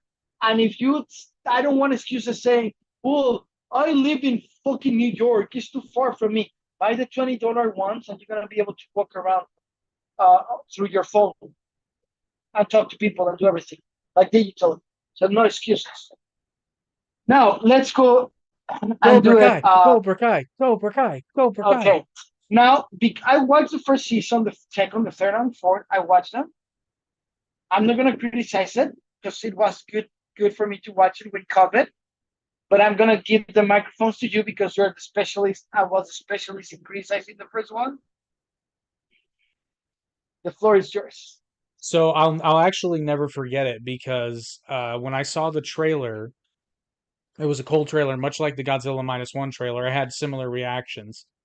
I saw them both randomly on Facebook. I didn't know anything about it ahead of time. When I first saw it, I thought it might be like a fan thing. But then by the end of it, I had the exact same reaction. I saw a Cobra Kai logo at the end of the trailer, and I said, this is either going to be the greatest thing ever, or it's going to suck donkey dick. Like, there's going to be no in between with this thing. And luckily, they did a really smart thing because the first two seasons were actually released on YouTube Red. Some people may have forgotten that. So the first two episodes were free, but then you had to subscribe to YouTube Red, which is YouTube Premium now, but back then it was YouTube Red. And it was super smart because I had no interest whatsoever in getting YouTube Red until I watched the first episode of Cobra Kai. Then I was like, I have to get YouTube Red because I have to watch the rest of the show because it was so damn good. The first episode in particular is a masterpiece of television. It is so good. There's no wasted motion. Everything has a purpose. As the series goes on, they do have some more fun stuff. But I mean, the show's good. And I know some people are saying they didn't like the fifth season that much. And I'm just like, I don't know what show you were watching because, yeah, it's goofy. It's the Karate Kid, guys. Like the show is perfectly towing that line between having that 80s camp and not taking itself seriously, but also being it updates it for the next generation because the fighting style is more dynamic. It incorporates other different levels, groundwork, stuff like that that they didn't do in the first movie, which makes sense because, you know, even from the 80s, martial arts has evolved tremendously. Like in the 80s, mixed martial arts wasn't a thing. Now there's an MMA gym on fucking damn near every corner, or a jujitsu gym or something like that. And don't forget something really important about Cobra Kai. The lead character, the Karate Kid, is Latino. That doesn't happen too often in a series. Miguel Netta is amazing how his career is going up because first he was the Karate Kid and now is Blue Beetle. And that's so big for the Latino culture, guys, because we never had a Latino big superhero. It existed, but we never had a movie like that. Or we never had, and I'm not talking just Blue Beetle, I'm talking about the Karate Kid. I mean, Miguel goes through a lot of more realistic pain, right? Yeah. Not just physically, but the process of understanding everything. I think it's a really good character. So, Chikawa, what is the name of the actor? Uh, Cholo Solo Squid. Maraduena. Yeah, but Cholo is the diminutive of Cholo Squid. That is Oh. like the dogs, you know? Yeah. I think that's the diminutive Cholo. Yeah. Yeah, good actor. I like him. Yeah, no, again, he does such a very good job, but the whole cast is good. Like Tanner Buchanan is fantastic as Robbie. Well, Mary Mouser, I don't. This might be a reflection of the character, so bear with me. He's I don't. Mexican Cuban. He's Mexican Cuban and Ecuadorian descent. Oh, Sholo. Yeah. Yeah. Holy crap! What's That's a the good actress name. that? What's the actress that plays his mom? I don't know, but she's hot. And I'm not into Carmen. Latinas. Yeah, There, I know there's that's your thing. there's an episode that starts with Johnny having say a fantasy dream, and it's funny. Then it cuts to him in bed, and he's just like smiling, and I'm like, I get it. Yeah, Carmen Diaz. Yep. Her name is Carmen Diaz, and the name of the actress. Oh, I hate these websites. I just want her name. I don't Ah, want to see her naked. Well, I mean, I no, no, no. do, but Vanessa Rubio. Vanessa Rubio. Vanessa Rubio. Good Yeah, job I casting never. director. Yeah, I never. I'm a sucker for curly hair like that. So, and I don't like Latinas. I actually like Canadians and whites. And You you're like the from whites? Indiana. I like the white things. I A don't good. blame you. But she's attractive for being a Latina, and I love that a Bro, she's Latina is attractive, getting that period. Colombian American. She's Colombian. That Yeah, explains it. she's that explains it all. But bad things probably she likes reggaeton, but well, nobody's perfect. Exactly. Nobody's perfect. Everybody gets their deal. Everybody's got a problem. But why don't you give us a little insight of what happened in every season? So season one sets up basically like there's a parody video on YouTube that we've kind of unintentionally referenced where it basically repaints the narrative that the movie first put out. And it essentially kind of follows that narrative. Certainly from Johnny's perspective, he is not the villain of that story. And it kind of shows how that was a catalyst moment in his life and he's down on his luck. But thanks to some, what would you call that? Intervention of fate, as it would Yeah. happen, he ends up saving Miguel inadvertently from being bullied. And then Miguel's like, "Would you be my sensei?" Like a puppy. And then he's like, "No." And Oh, that whole the predictable story. Would you be my sensei? No. Would you be my sensei? No. Please, no. And then at the end of the episode, you ready to learn karate?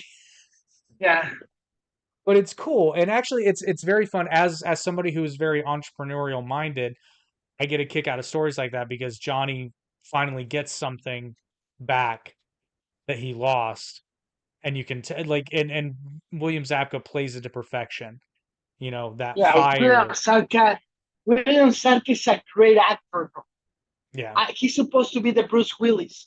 I don't know what happened because after Karate Kid, I don't know what happened because he's a great actor. Uh, Let me tell you, season one, there's something that grabbed my attention, and it's called Courtney Hengler, the mom, Danny LaRusso's wife. Which, mama, she's freaking. That's more my style. That's more brunette, white, light eyes. Anyway, but my favorite actor, my favorite character is Hawk, the Hawk. which Hawk is is awesome. Hawk. So I have this is a bit of a deep Dimitri, dive. right? That's the name, Dimitri. No, Dimitri's his friend. Hawk is Eli. Eli. Jacob Bird. Yeah. Yeah. So, but here's the funny thing. So the theme of balance is the central theme in all of Cobra Kai. However, and Robbie and Miguel go through this too. They're probably the other two. So you've got Robbie and Miguel, and then you've got Daniel and Robbie appears like late in the first season, right? Not right away. not right away, but I'd say towards the middle. But here, so the Yeah. theme. Keep in mind the theme of balance. So Robbie and Miguel are the parallels to Daniel and Johnny, and they all go through. Technically, they're still going through their balance arcs.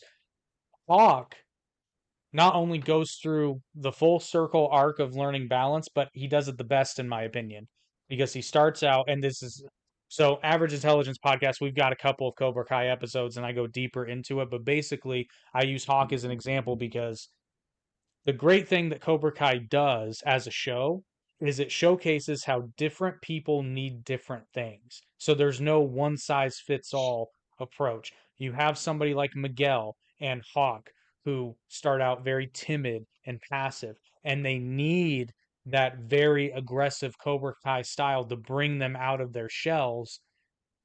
But eventually it will go too far and it needs to get corrected. That's where you can introduce something like Miyagi Do.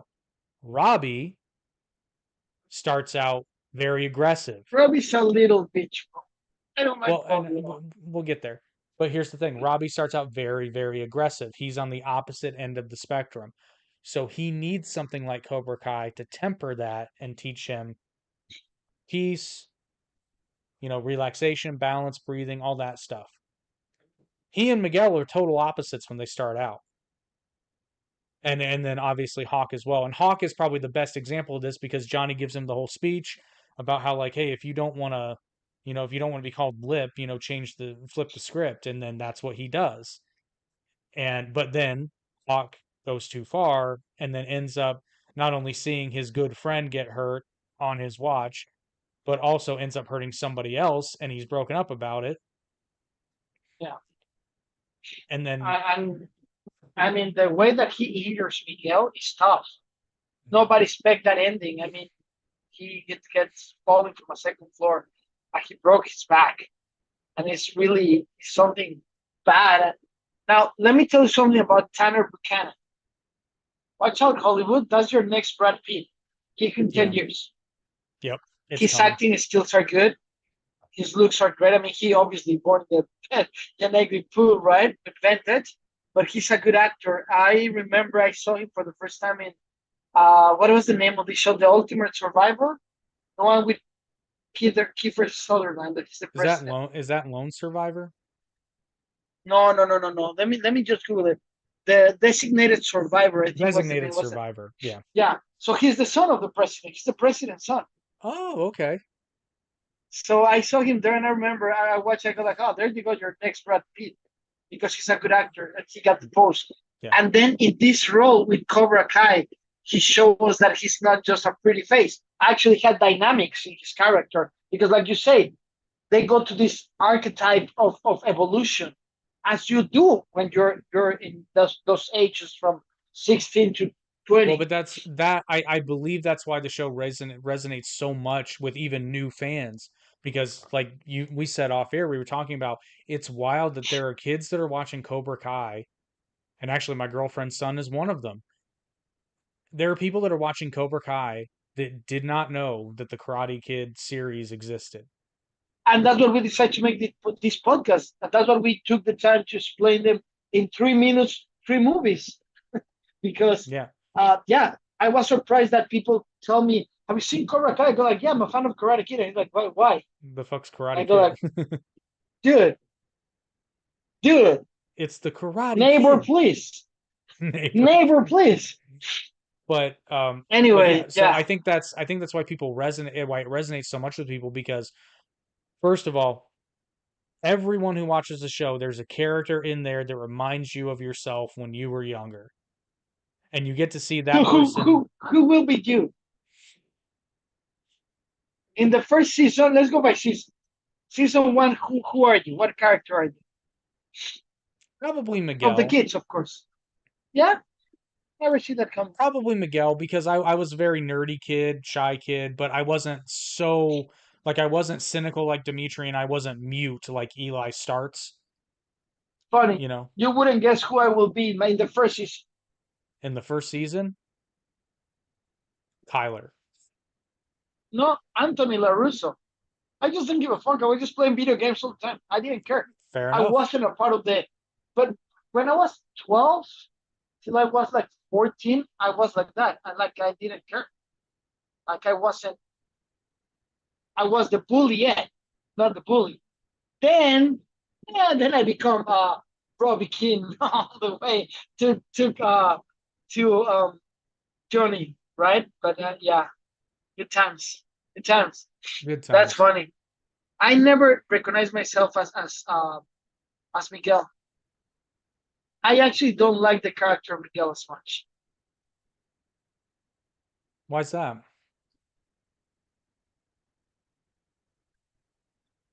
He's too whiny for my taste. Fair. Well, he's not very whiny. He's not really all that whiny per se. We all know that I always root for the bad guys. That's part of me. I was going to say, when I watch Goodfellas, I was mad that they get caught. Yeah, I guess he does have his moments. I.e., when he's dating Sam, he gets pretty whiny during that arc. And Sam, I don't like. That's like I don't like Sam at all. So you want to talk whiny?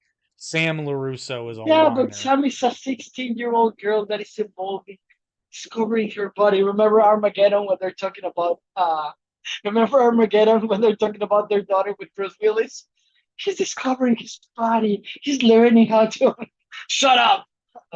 Armageddon, what a great movie. Honestly, it is. Like much like Cobra Kai, it doesn't take itself too seriously and it's a fun ride. And I think that's the So magic of it because so yeah, the only and it's not really a criticism, it's more of an observation, but it's the only thing that bothers me about Cobra Kai, but it's so minor it doesn't really bother me, is the fact that it's one or the other. Either these kids live in a universe where they are just very tough, or these kids all hit like pillows. Because you have people yeah. getting like kicked square in the face, punched bare knuckle in the face, all over the body, and like most of the time they don't even have bruises, and the next day they're fine.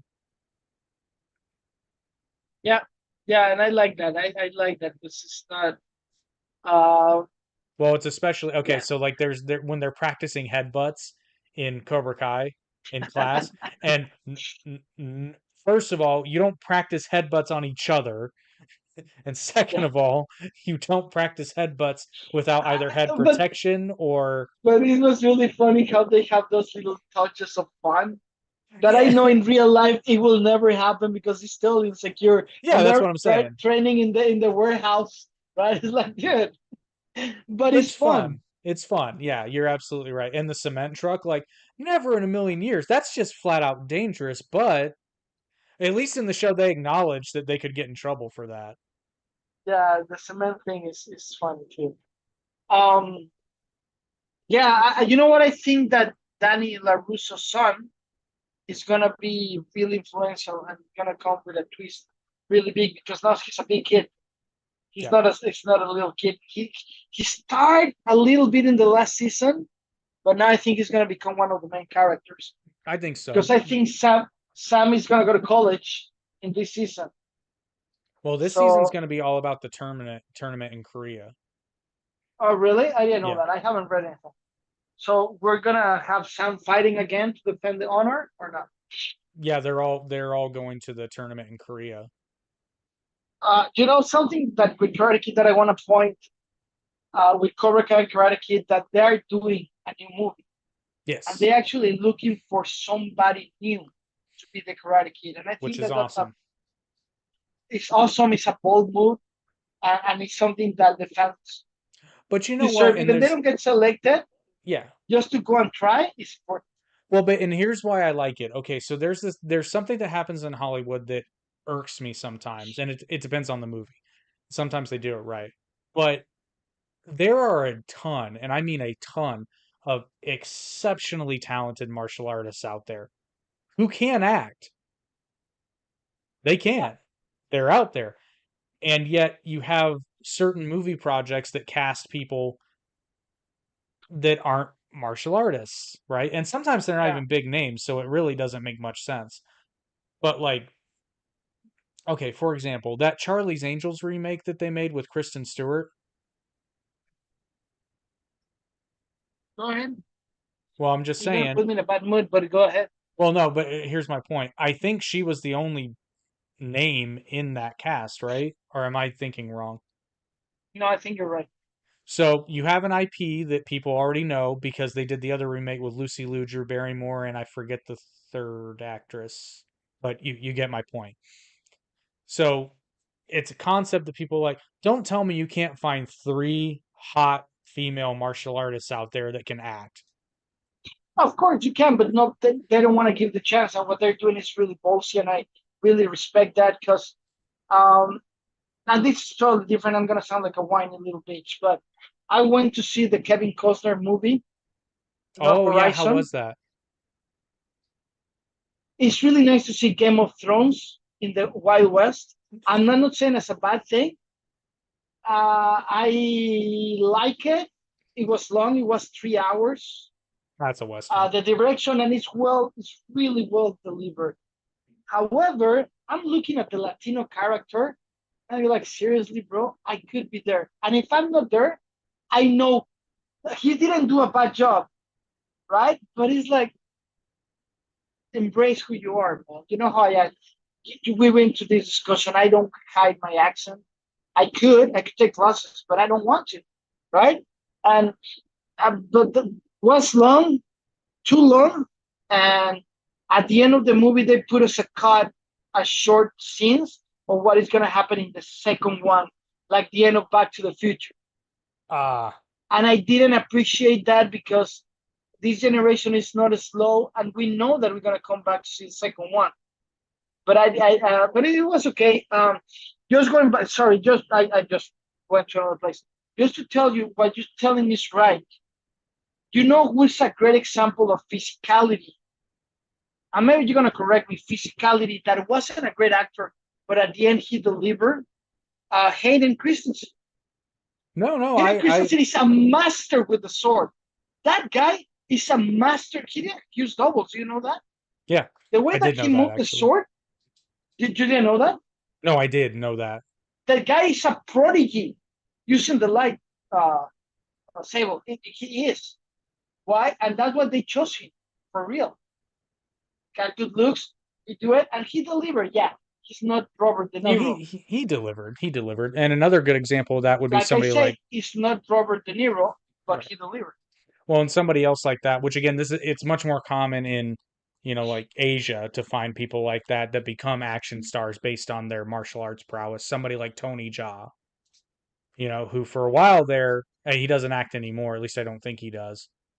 For a while there, though, he had a string of, and honestly, great movies. Iko Uwais, a gentleman from Indonesia, is getting kind of mainstream success. He's done a couple of Hollywood movies now. He's another example of somebody that's a good actor and an incredible martial artist. So I was looking at 20 actors who performed their own stunts. Number one is amazing. Daniel Stern in Home Alone. I didn't know that. That's fantastic, dude. It's great. Sigourney Weaver in Alien. I'm not kidding. I'm telling you the list. Adam Driver in Star Wars. Thank you, Kylo Ren, for being you. Zendaya in The Greatest Snowman. Okay, let me go. Have you seen the meme, the editing meme that they did when Zendaya is having this kissing one guy in a movie and like that in a bed, like having ready to have a threesome, and they switch and in the door is Spider-Man like this. Yeah, I have you seen that one. And then Captain Rogers coming and moves him out of the way, and then Iron Man is like, good.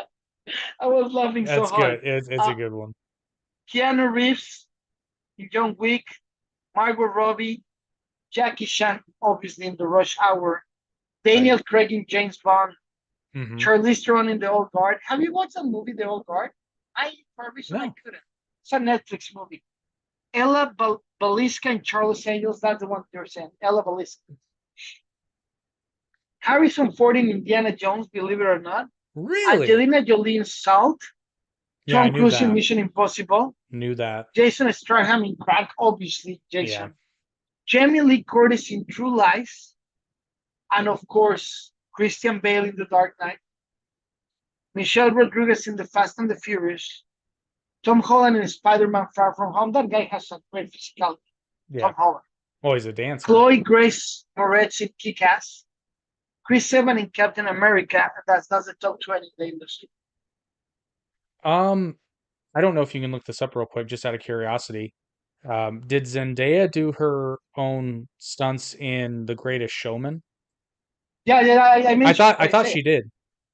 No. That's what I. Oh, you said The Greatest Showman. Yeah. That's what I said.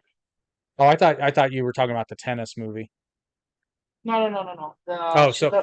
I thought I had heard somewhere that she did the trapeze work in that, which is no. That's the one. impressive. That's the one. It is. That's even the picture that I was. That's very impressive. So that's an interesting example. You know what? I did not see her X Factor, but that's just me, bro. You don't see what? The X Factor on Zendaya. You know what's funny about that? As somebody who initially didn't care for her, because the first movie I saw her, at least consciously saw her in, was the first Spider-Man Homecoming, and I hated MJ in that movie, and I didn't like her in the second one. Came around somewhat in No Way Home, but I saw Zendaya in other things. I'm not going to say I'm a fan, but I appreciate the talent and work that she puts into roles, because that's not the only one where she's done a lot of prep work and physical work and character work. Yeah, I mean, I don't dislike her, but I don't see her X factor. I mean, it's just good. You know what I'm saying? It's just great. You know. So I don't know. I Well, don't know how to explain. she probably has an incredible agent. Yeah. Something that I found weird, and I want to talk about this. Sorry that we got a little away from Cobra Kai. What is her name? Zoe Kravitz. Uh-huh. She released a new movie as director. That's a big leap, man. That's a not big leap, and I mean, it's a big leap. It's like she just became an actress. She released a movie called Blink Twice. When tech billionaires later King meets cocktail waitress Frida at his fundraising gala, he invited her to join him and his friends to a dream vacation. His private island, as strange things started to happen, Frida questioned her reality. You know what though? There are, and of course I can't think of one right now, but I know they're out there. There are people that were actors that were, I mean, mediocre at best, and then they get in the director's chair, and it's like the shoe fits, Yeah, but I man. think it's too soon. Maybe some people She just have just a became natural the inclination. Batman. Well, Yeah, yeah. but she just made the Batman, and I mean, come on, Well, that's we'll see. The proof is in the pudding, right? yeah. But I mean, how you mess it up with Naomi Ackrell, with Alia Shawkat, with Channing Tatum, Kristen Slater, By being a shit Adria act, Arjona. by being a shit director. Yeah, I mean, it's gonna be hard for them to mess it up. Saul Williams is a really good actor. Anyway, so yeah. Recommendations, my dear friend. We're almost in the Well, dot. We barely made it. well, before we go there, I just want to close a little bit on season 6 to remind everyone. So now this is something I love about Cobra Kai too. So like, it's the same thing. I call it I call it the blood sport problem. So it's a secret tournament, right? But by the time season 5 comes to an end, everybody knows about the fucking tournament. It's like in Bloodsport, where they're all out there, and it's like the Kumite is the secret underground tournament, and yet every time fucking Jean Claude talks to somebody, he's like, "So, are you here for the Kumite?" And Yeah. everybody's Like, like, where's the "Yes, I Kuma? am." Yeah, just go to Kuma to the secret one. Yeah, just go to the left, to the right. Ask for Johnny. I You'll watch. be it. I wish I could remember the name of the channel, but it's a guy who does hilarious movie reviews, and it's funny because he cuts to a scene where the cops are trying to figure out the Kumite. It's like, well, if you just follow Jean Claude's fucking rule, just start asking people, somebody will eventually tell you where it is. But yeah, Yeah, so it's really it's funny. this like unknown tournament where the best of the best go, and then by the end of season 5, everybody was like, yeah, I followed this tournament for years.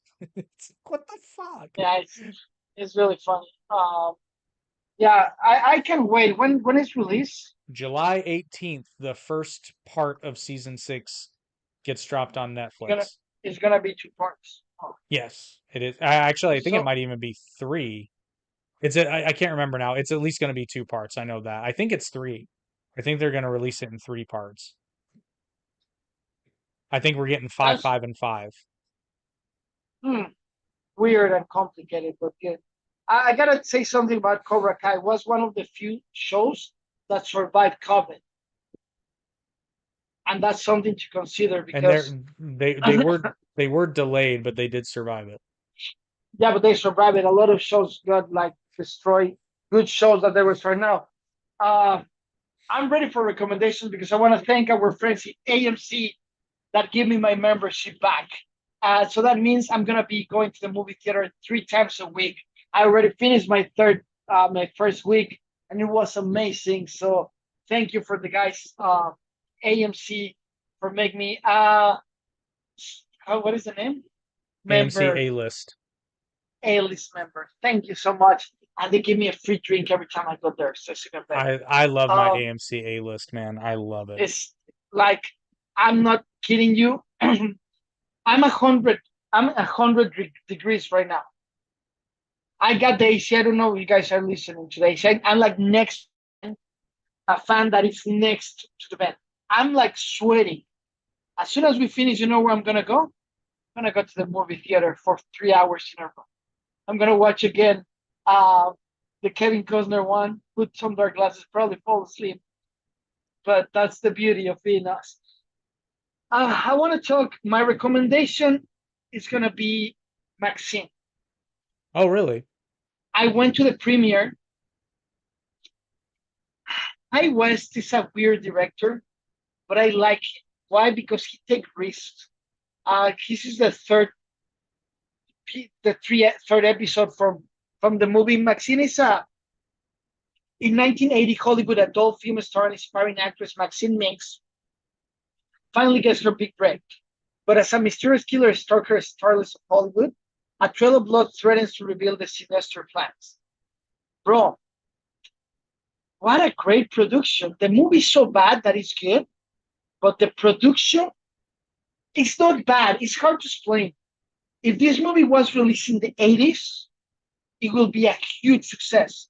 But the success of this movie is that actually you're watching not just a production in the 80s, you're looking acting of the 80s, the Mm. script of the 80s, 80s camera movement. The work of Ty West is is iconic because you're really in the 80s.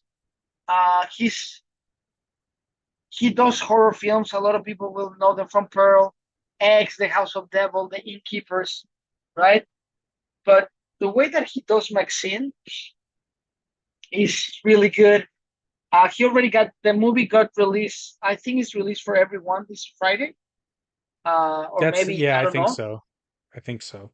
So he already got two local awards: Team of the Year of Independent Feature, Assistant Location Manager of the Year. So this is what it's telling you, right? They don't go to script, they don't go to lighting. They're giving us. They already won Team of the Year from Independent Feature. That means the production is to the T. And Assistant Location Manager because you really are in the 80s. There's a couple of gore scenes that they don't have to. More at the beginning of the movie, they're gonna ruin for you, but it's well delivered. If you're into independent, well produced thing, Charlie Rohan, Mia Goth. Sorry, Mia Goth, the actress is delivering really good the role. She's in Pearl, as you guys remember.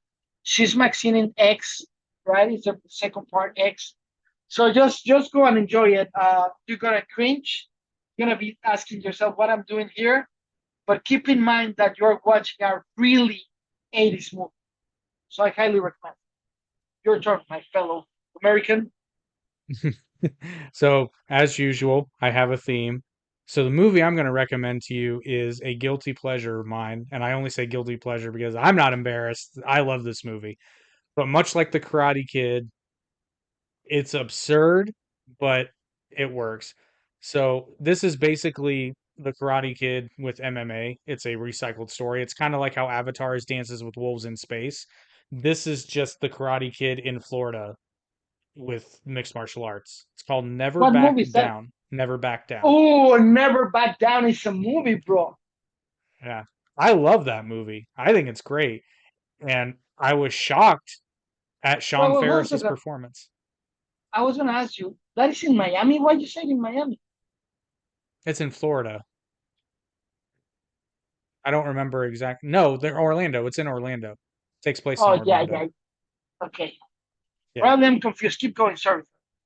So again, it's a fun movie with actually some really awesome fight choreography. I don't think the movie gets enough credit for its fight choreography because it keeps everything interesting while at the same time really reflecting MMA in a very, very,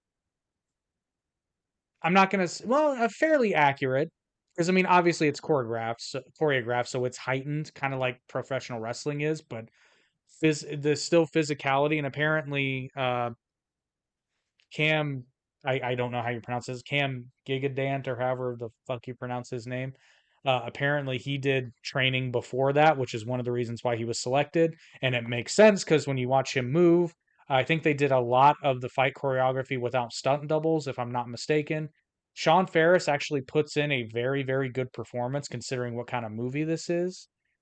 And Shimon Hanso is always a pleasure to see on screen because he's another actor he's been in a lot of stuff and you probably don't recognize him, but when somebody points him out, you know who it is. He does a very good job in this. It's not just a fighting movie, although that is the bulk of it. There's actually character arcs, and I mean they're not super profound because, like, again, It's a fun movie. it's a fun movie. The And I only was drop. confused. I was totally confused with Undisputed. Oh yeah, but Undisputed's another good movie. Yeah, Boyka, when you say, let me tell you something to the audience.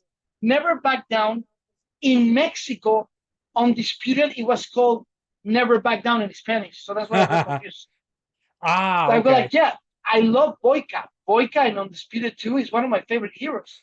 That he finished playing Bones in Captain America. But anyway, Mhm. sorry, I interrupted. Sorry. I just got But yeah, excited. Boyka always excites me. but yeah. So if you're a fan of the Karate Kid, you've probably already seen Never Back Down, but it is very much just the Karate Kid formula recycled, but in an updated way.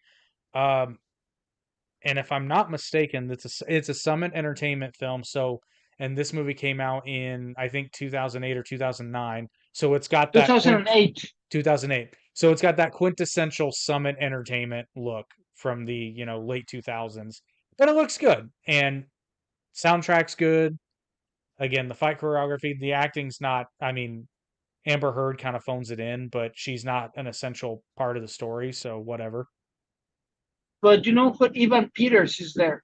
Yes, he Then is. he become Bef- Quicksilver. Yeah. but before he really hit it big, yeah, Evan Peters is one of his earlier roles. Yeah. And he gets a beating, so actually he rolls in the floor. Yeah, I remember yeah. it. It's a good Well, movie. Good but here's recommendation. yeah, but here's the other thing I appreciate about it. People get hurt in this movie. Somebody even goes to the hospital, and after their fights, they have bruises and they're scarred and it hurts. And yeah, it's good. I like it a lot.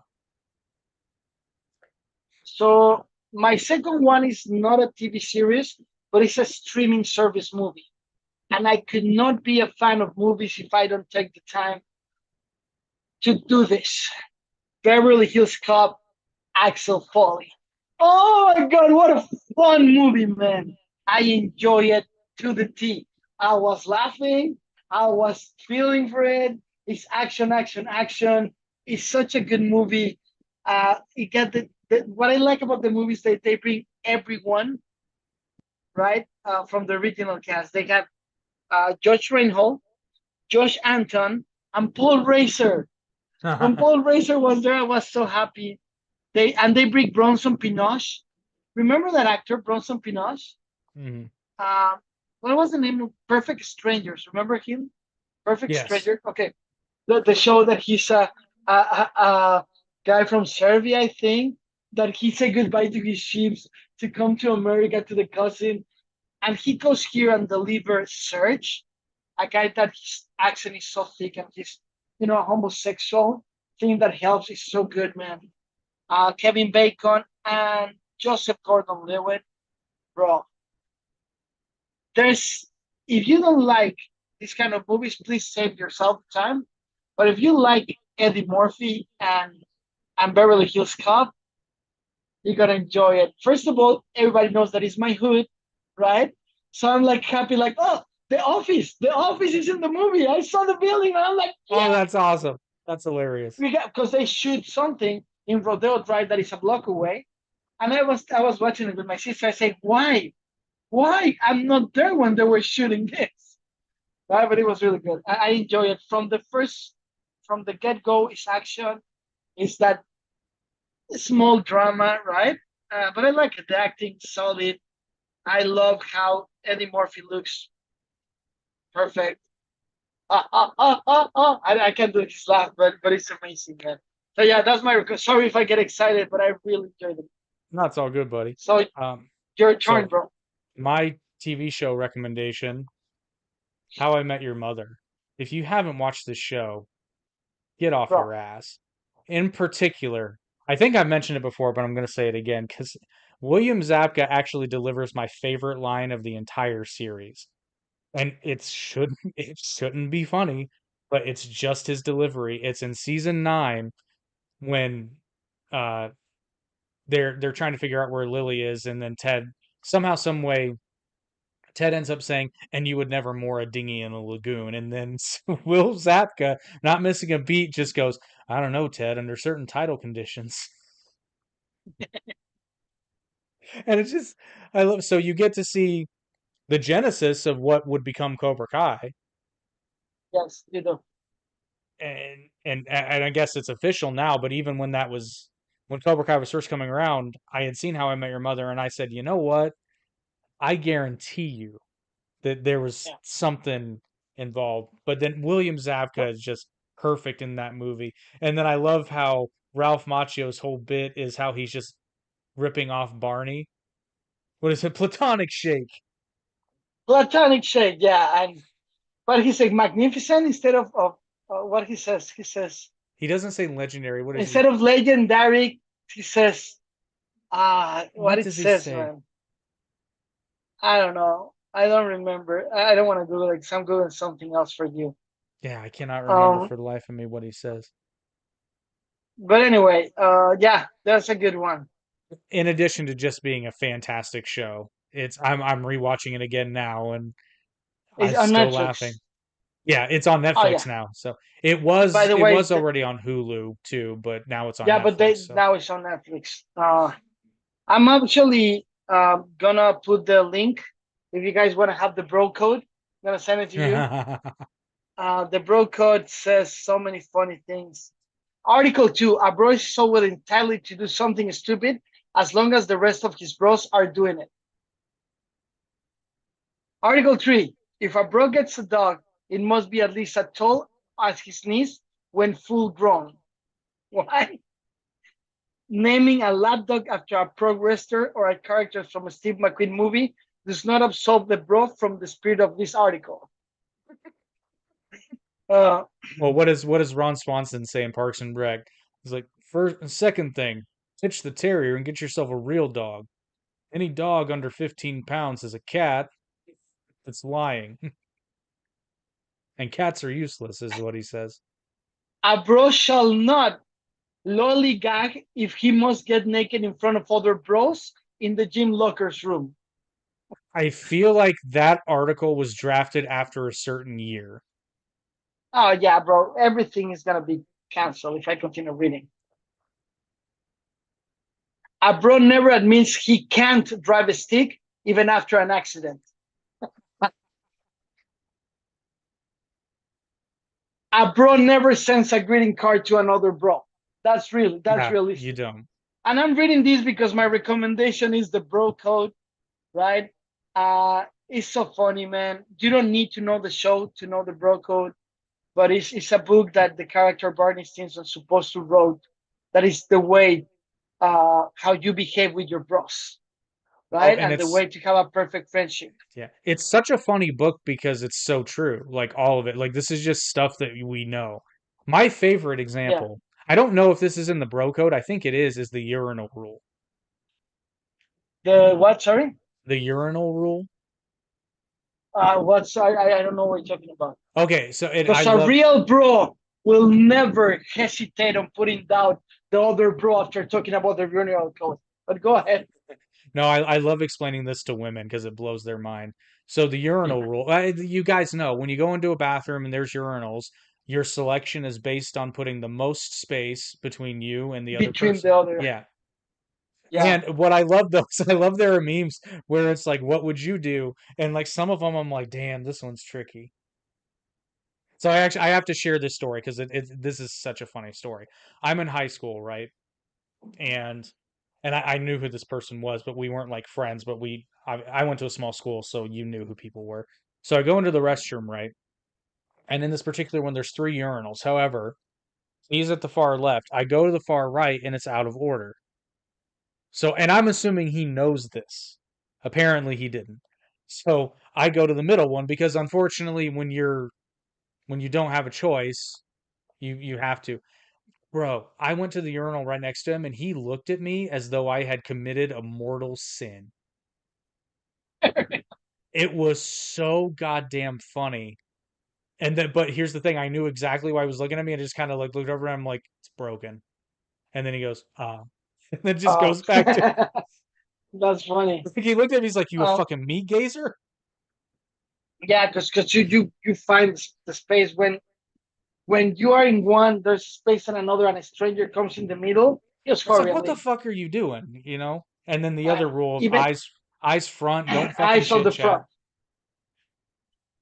Uh, and this is what I move my life. And you know this Article 89. A bro shall always say yes in support of a bro, regardless. It's like If that scene somebody from says, The Departed. yes, we're single, yes. Yes, we're Navy SEALs, yes. What? You're not from Missouri? Yeah, when they're pretending to be tourists in a bro keeps his booty calls at a safe distance. Yeah, We it's are a really fun book. international So businessmen on an international business trip. international trip. That episode is fantastic. Yeah, that's a great recommendation. We can go like this. Let me tell you something. I started watching How I Met Your Father. Mm. The first episode was tough,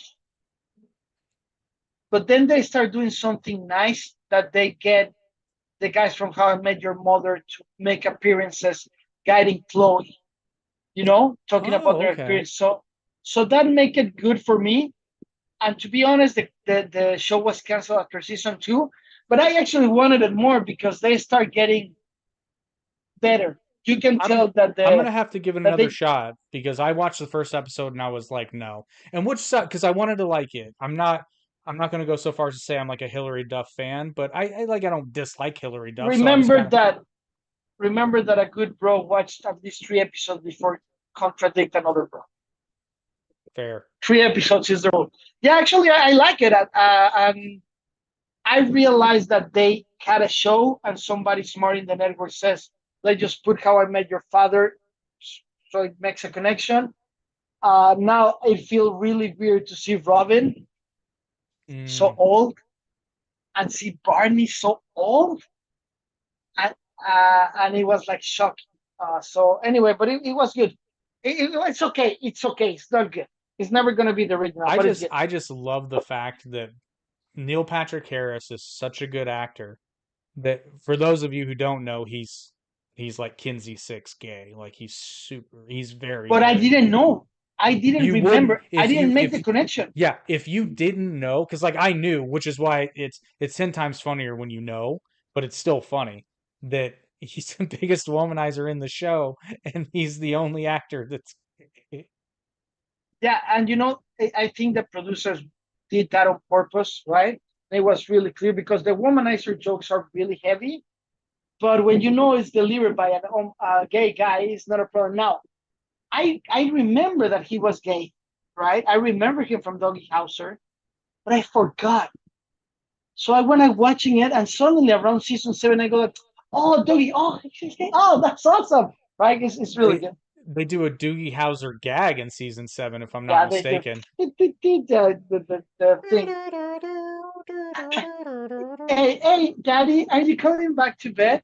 I want to be with you, the girl in the bed, before you I'll go be to the moon. I'll be I'll there in be a right second. there. And he keeps writing. Yeah, They do yeah, they that's do really good. the they do the bit where Doogie writes in his computer Larry, on the old word processor, which is it it's was so fantastic. funny. So my strange recommendation, I don't know if I got one. I've been extremely busy, to be honest with you. I So know what the I'm gonna do feeling. on a strange, I just want to ask you, please, to go and check the other podcasts of our network because it feels so much joy and pride to say of our network, right? Because we work a lot. So it's not a weird recommendation, it's a unique recommendation. We got shows for everything and from everyone. And you might even find a show that you didn't think you would like. Yeah, yeah. So yeah, I mean that will be my recommendation, my unique recommendation for today. And I want to say a shout out to my drummer, Horatio, right? Better known as Tira. He just bought his first console after 10 years. So I told him, bro, you used to be a great musician. Now you're going to play video games, right? So I recommend him to play because I want to recommend a video game. The Last of Us Remastered, the first one. If you're a gamer, you need to play the only game in the history of games that has a 10 of 10 in everything. I didn't like So, it. you didn't like it? I started playing it, I got bored. Whoa, hold on a second. We can be bros after this. The Last of Us, Mhm. the best game that ever existed. Why you didn't like it? I don't know, I got bored. I Did didn't you care play the for it. first one Yeah, or this? the first one. Did you when you stop? Really I early. finished the game. I finished the game probably 10 times in different levels to the point that I have unlimited. I got special effects. I can play in black and white, and I love it like to the T. It's like my favorite game. I love it as much as Star Wars. Okay, but and to be fair, I am not the person to ask what good video games are. My tastes are very odd. So like Well, I will that's fair. highly recommend for the good of this friendship that you give it a shot and play it and wait. I don't want Play to it in though. easy. Play it in. It's Do not a it for me. difficulty thing. I'm not interested in the story. No, do me a favor. Play it from that, and then I will personally buy you the master edition of the second one, and then you play the second. And if you didn't like it, we don't talk about it again. But bro, you cannot play the second if you don't play the one. And you don't like the show either? I didn't watch the show because I didn't like the game. I'm having a stroke. Ah, I'm doing a slow motion, everyone. Sorry. Okay, let's move on because that's Speaking of breaking things, my heart. speaking of things that are probably going to suck, have you seen the trailer for Gladiator 2 yet? I've been trying to avoid it so much that I close my eyes and cover my ears in the movie theater. I did. I don't I don't know, man. I don't think it'll have the same magic that the first one had. I mean, I'm ever I hopeful. I'm ever hopeful because anytime there's a historical film, I'm hopeful because I and the like director them. is a But great director, man. He's one of the best directors ever that existed. Okay, yeah, I will wait till it comes out. I'm not a guy that enjoys trailers because I've been reading and seen a lot of trailers of Deadpool, and I know our last show was about Deadpool. And Lai's stay point, I don't think it's gonna be a good movie. I'm ever optimistic. But my I'm weird recommend. optimistic, but Yeah. I've been watching trailers and See, I'm watching every keep, trailer and I think it's going to be incredible. But you know that clearly, Gene Hackman uses the helmet just a few minutes in the whole movie. that's fine. The helmet's dumb.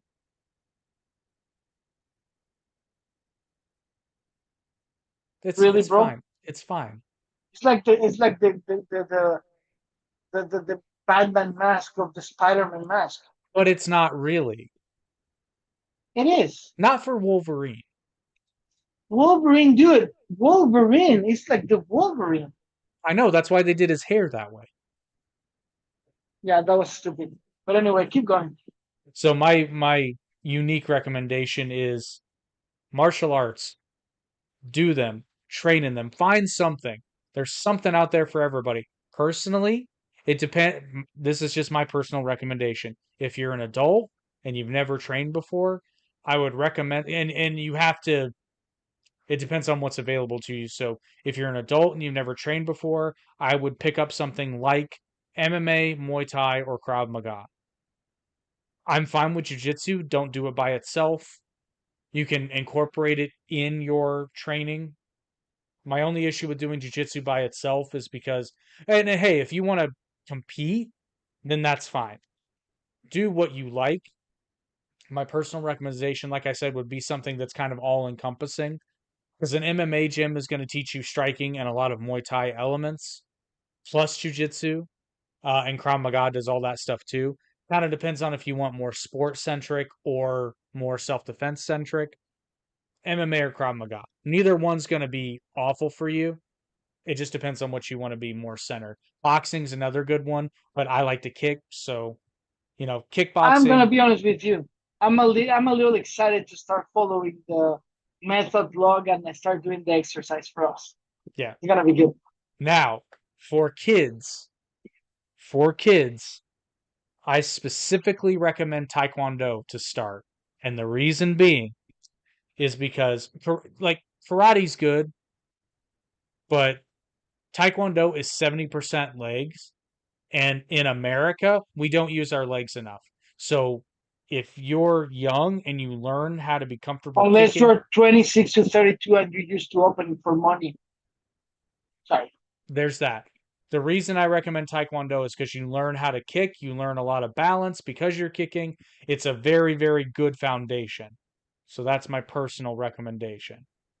But find a school that you're comfortable with, teach what you like, try to avoid McDojos. It'll be very obvious to you if they're more about money. Like, don't get me wrong, they're businesses, right? They got to make money. But it becomes pretty clear if they're handing belts out like candy, you're only cheating yourself.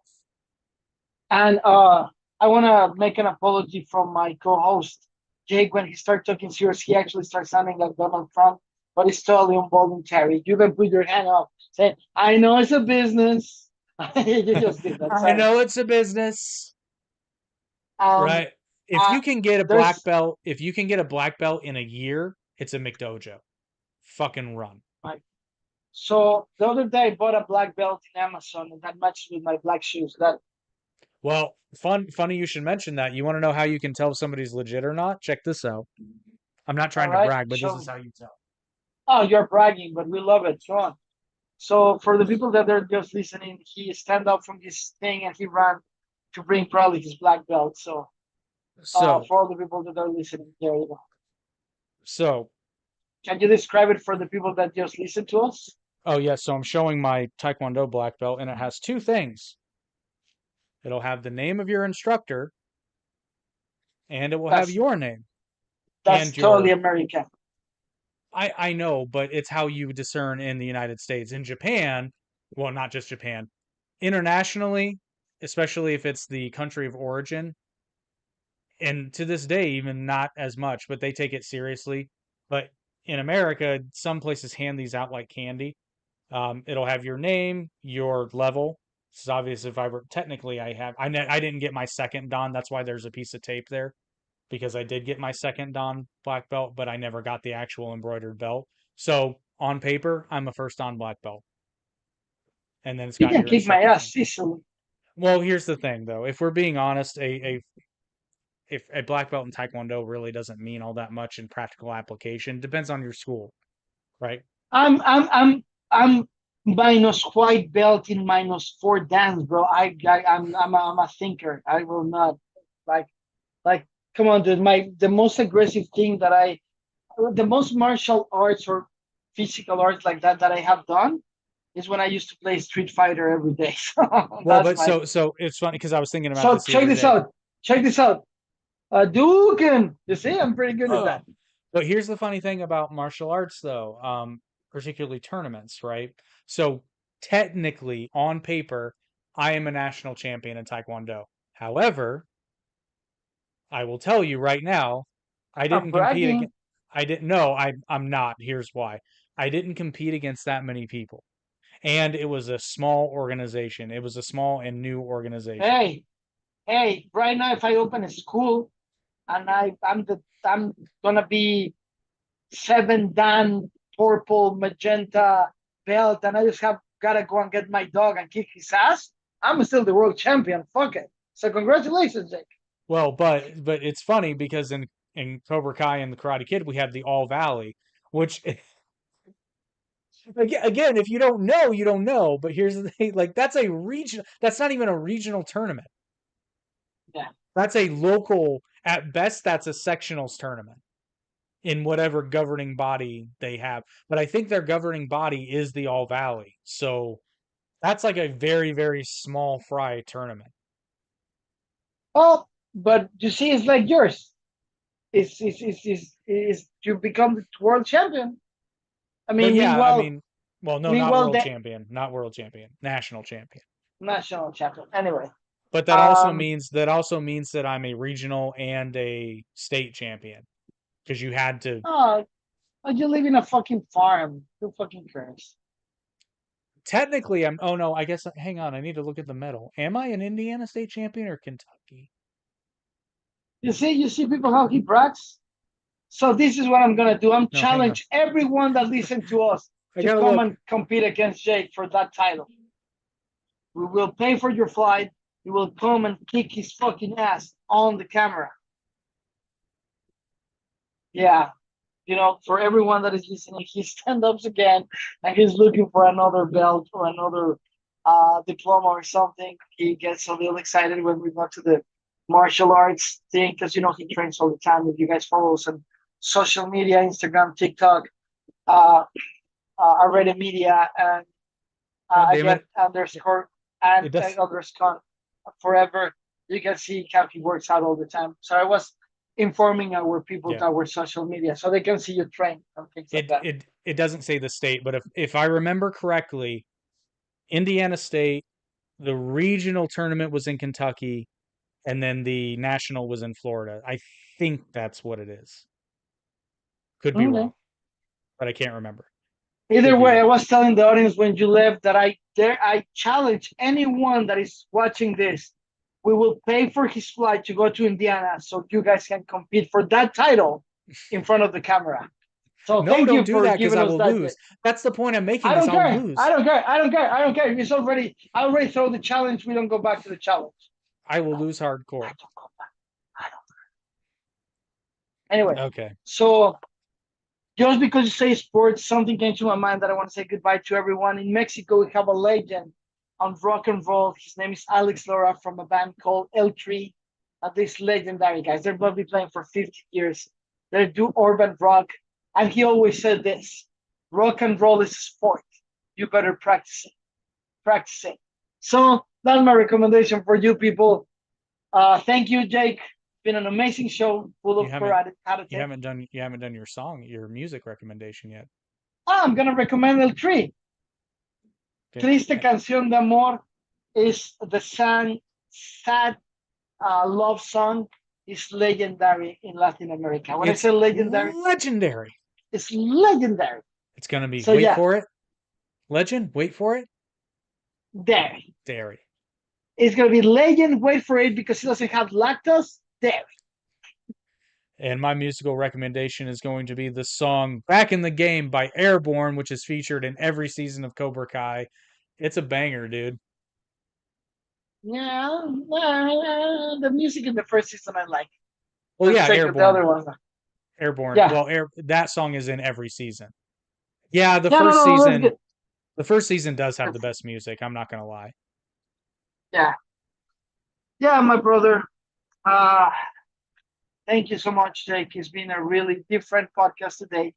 Like again, I want to extend a challenge for everyone that's going to go and compete against Jake. My Boger. point, Yes, the the whole national point, champion. Let me finish. The the national whole champion point I was of making is that Indiana it doesn't mean regional anything. is that if you dare, you can go and try to take that title for him. And guess what? I personally fly you there, and I personally buy you the belt from our sponsors. Tell If me, you win, hold a second. If you win, because if you lose, you will have to pay me the ticket back, gentlemen. Whoever is there, you know what? I've been challenging 10-year-old kids to go and beat Jake. I can beat a 10-year-old kid. I don't know. Oh, so now you say that you I can can beat somebody. I can beat the shit out of a 10-year-old. I'm not worried about a Ooh, 10-year-old. so I'm talking to everyone from 7 to 10 years that want to go and beat Jake for that title. You're welcome. We just need to sign a document. Thank you, brother. You missed the point of the whole thing. I don't. I'm just having fun with it. Okay, good. You understand that it means that it doesn't mean much. It means for me because I'm throwing that challenge again. Yes, you, right there, you can become a regional champion. Just got to beat Jakey Boy here. If you don't mind Thank that you, the medal Jake. says 2005. It doesn't matter. The champion is a champion. As Rocky. As Rocky Adrian! I just want to go the distance. Thank you so much, Jake. It's been a great honor as always.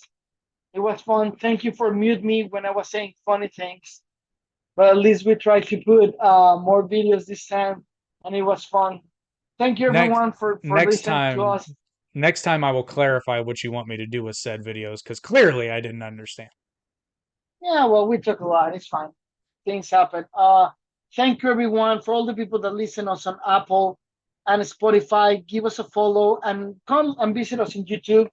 You know, it's kind of fun to put a face and my stupidity, put a face to my stupidity and my face to, and a face to Jake I comments. I hate it when I get stupid on my face. Yeah, well, just before we go, remember, if you want to be a champion, you can't come and kick Jake's butt with ruling people. Thank you, Jake. This was Toon Talk 2.0. Follow, share, and keep on rocking. Keep on rocking.